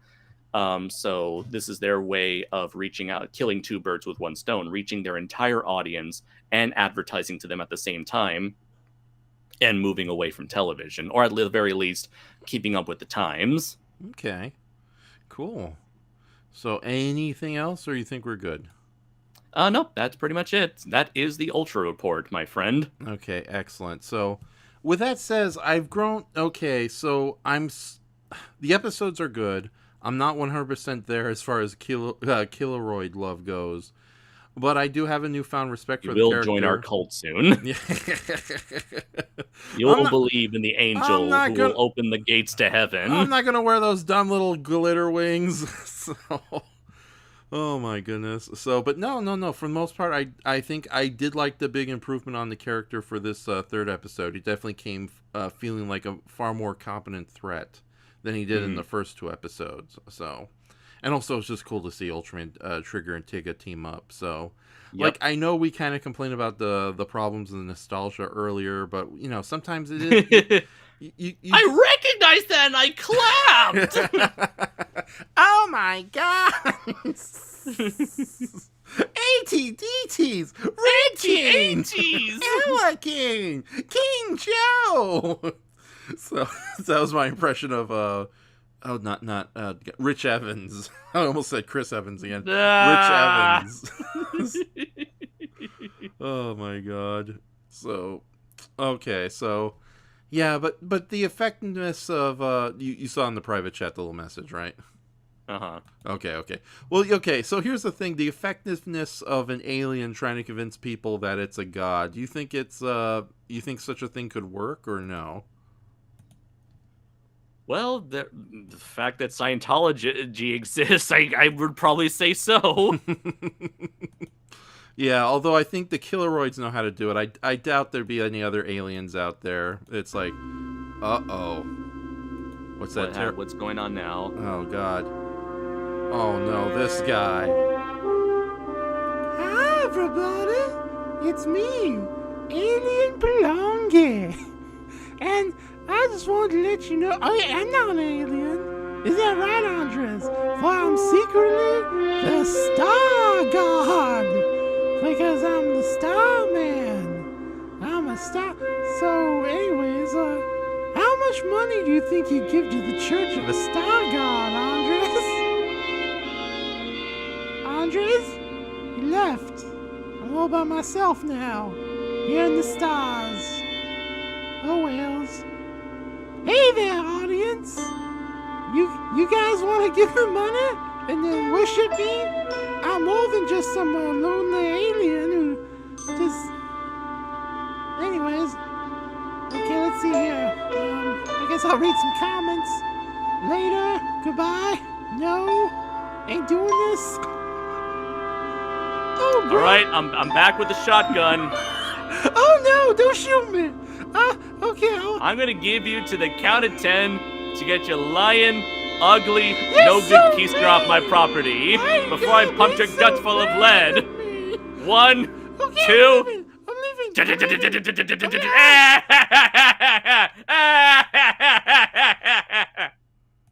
How 10. Okay. Merry Christmas, you filthy animal. He left. So. And a Happy New Year. I would have helped you, but you know I can only do one voice at a time. Oh, let's hope that's the last alien we have to deal with. And if you're wondering why a shotgun can make the sounds of a Tommy gun, you can only do one voice at a time. I can only do one. I can only concentrate on one gun at a time. Right. So, Working says the lamest ultra aliens always seem to come after Andres and ENSHOHMA. Poor guys. So with that said, you want to push the button, Raph? Yeah, definitely. Although I'm definitely going to close out tonight's episode with the good old Take Me Higher instrumentals. Oh, wait a minute. God, at 4 minutes? Hell no. Okay, hold on. Don't we have a smaller... oh, yeah, the Take Me Higher march. Okay, so, ladies and gentlemen, thank you very much for joining us. We're going to see what we can do about Pull the Ultra Trigger next week. Kaiju no Kami says, I'm glad I was still here for that. By the way, you guys should see the Clip Show Bunker Air Raid video. Oh, yeah, I saw it. Basically, him and his friends all hid underneath mattresses and couches when they heard about the Clip Show coming. So...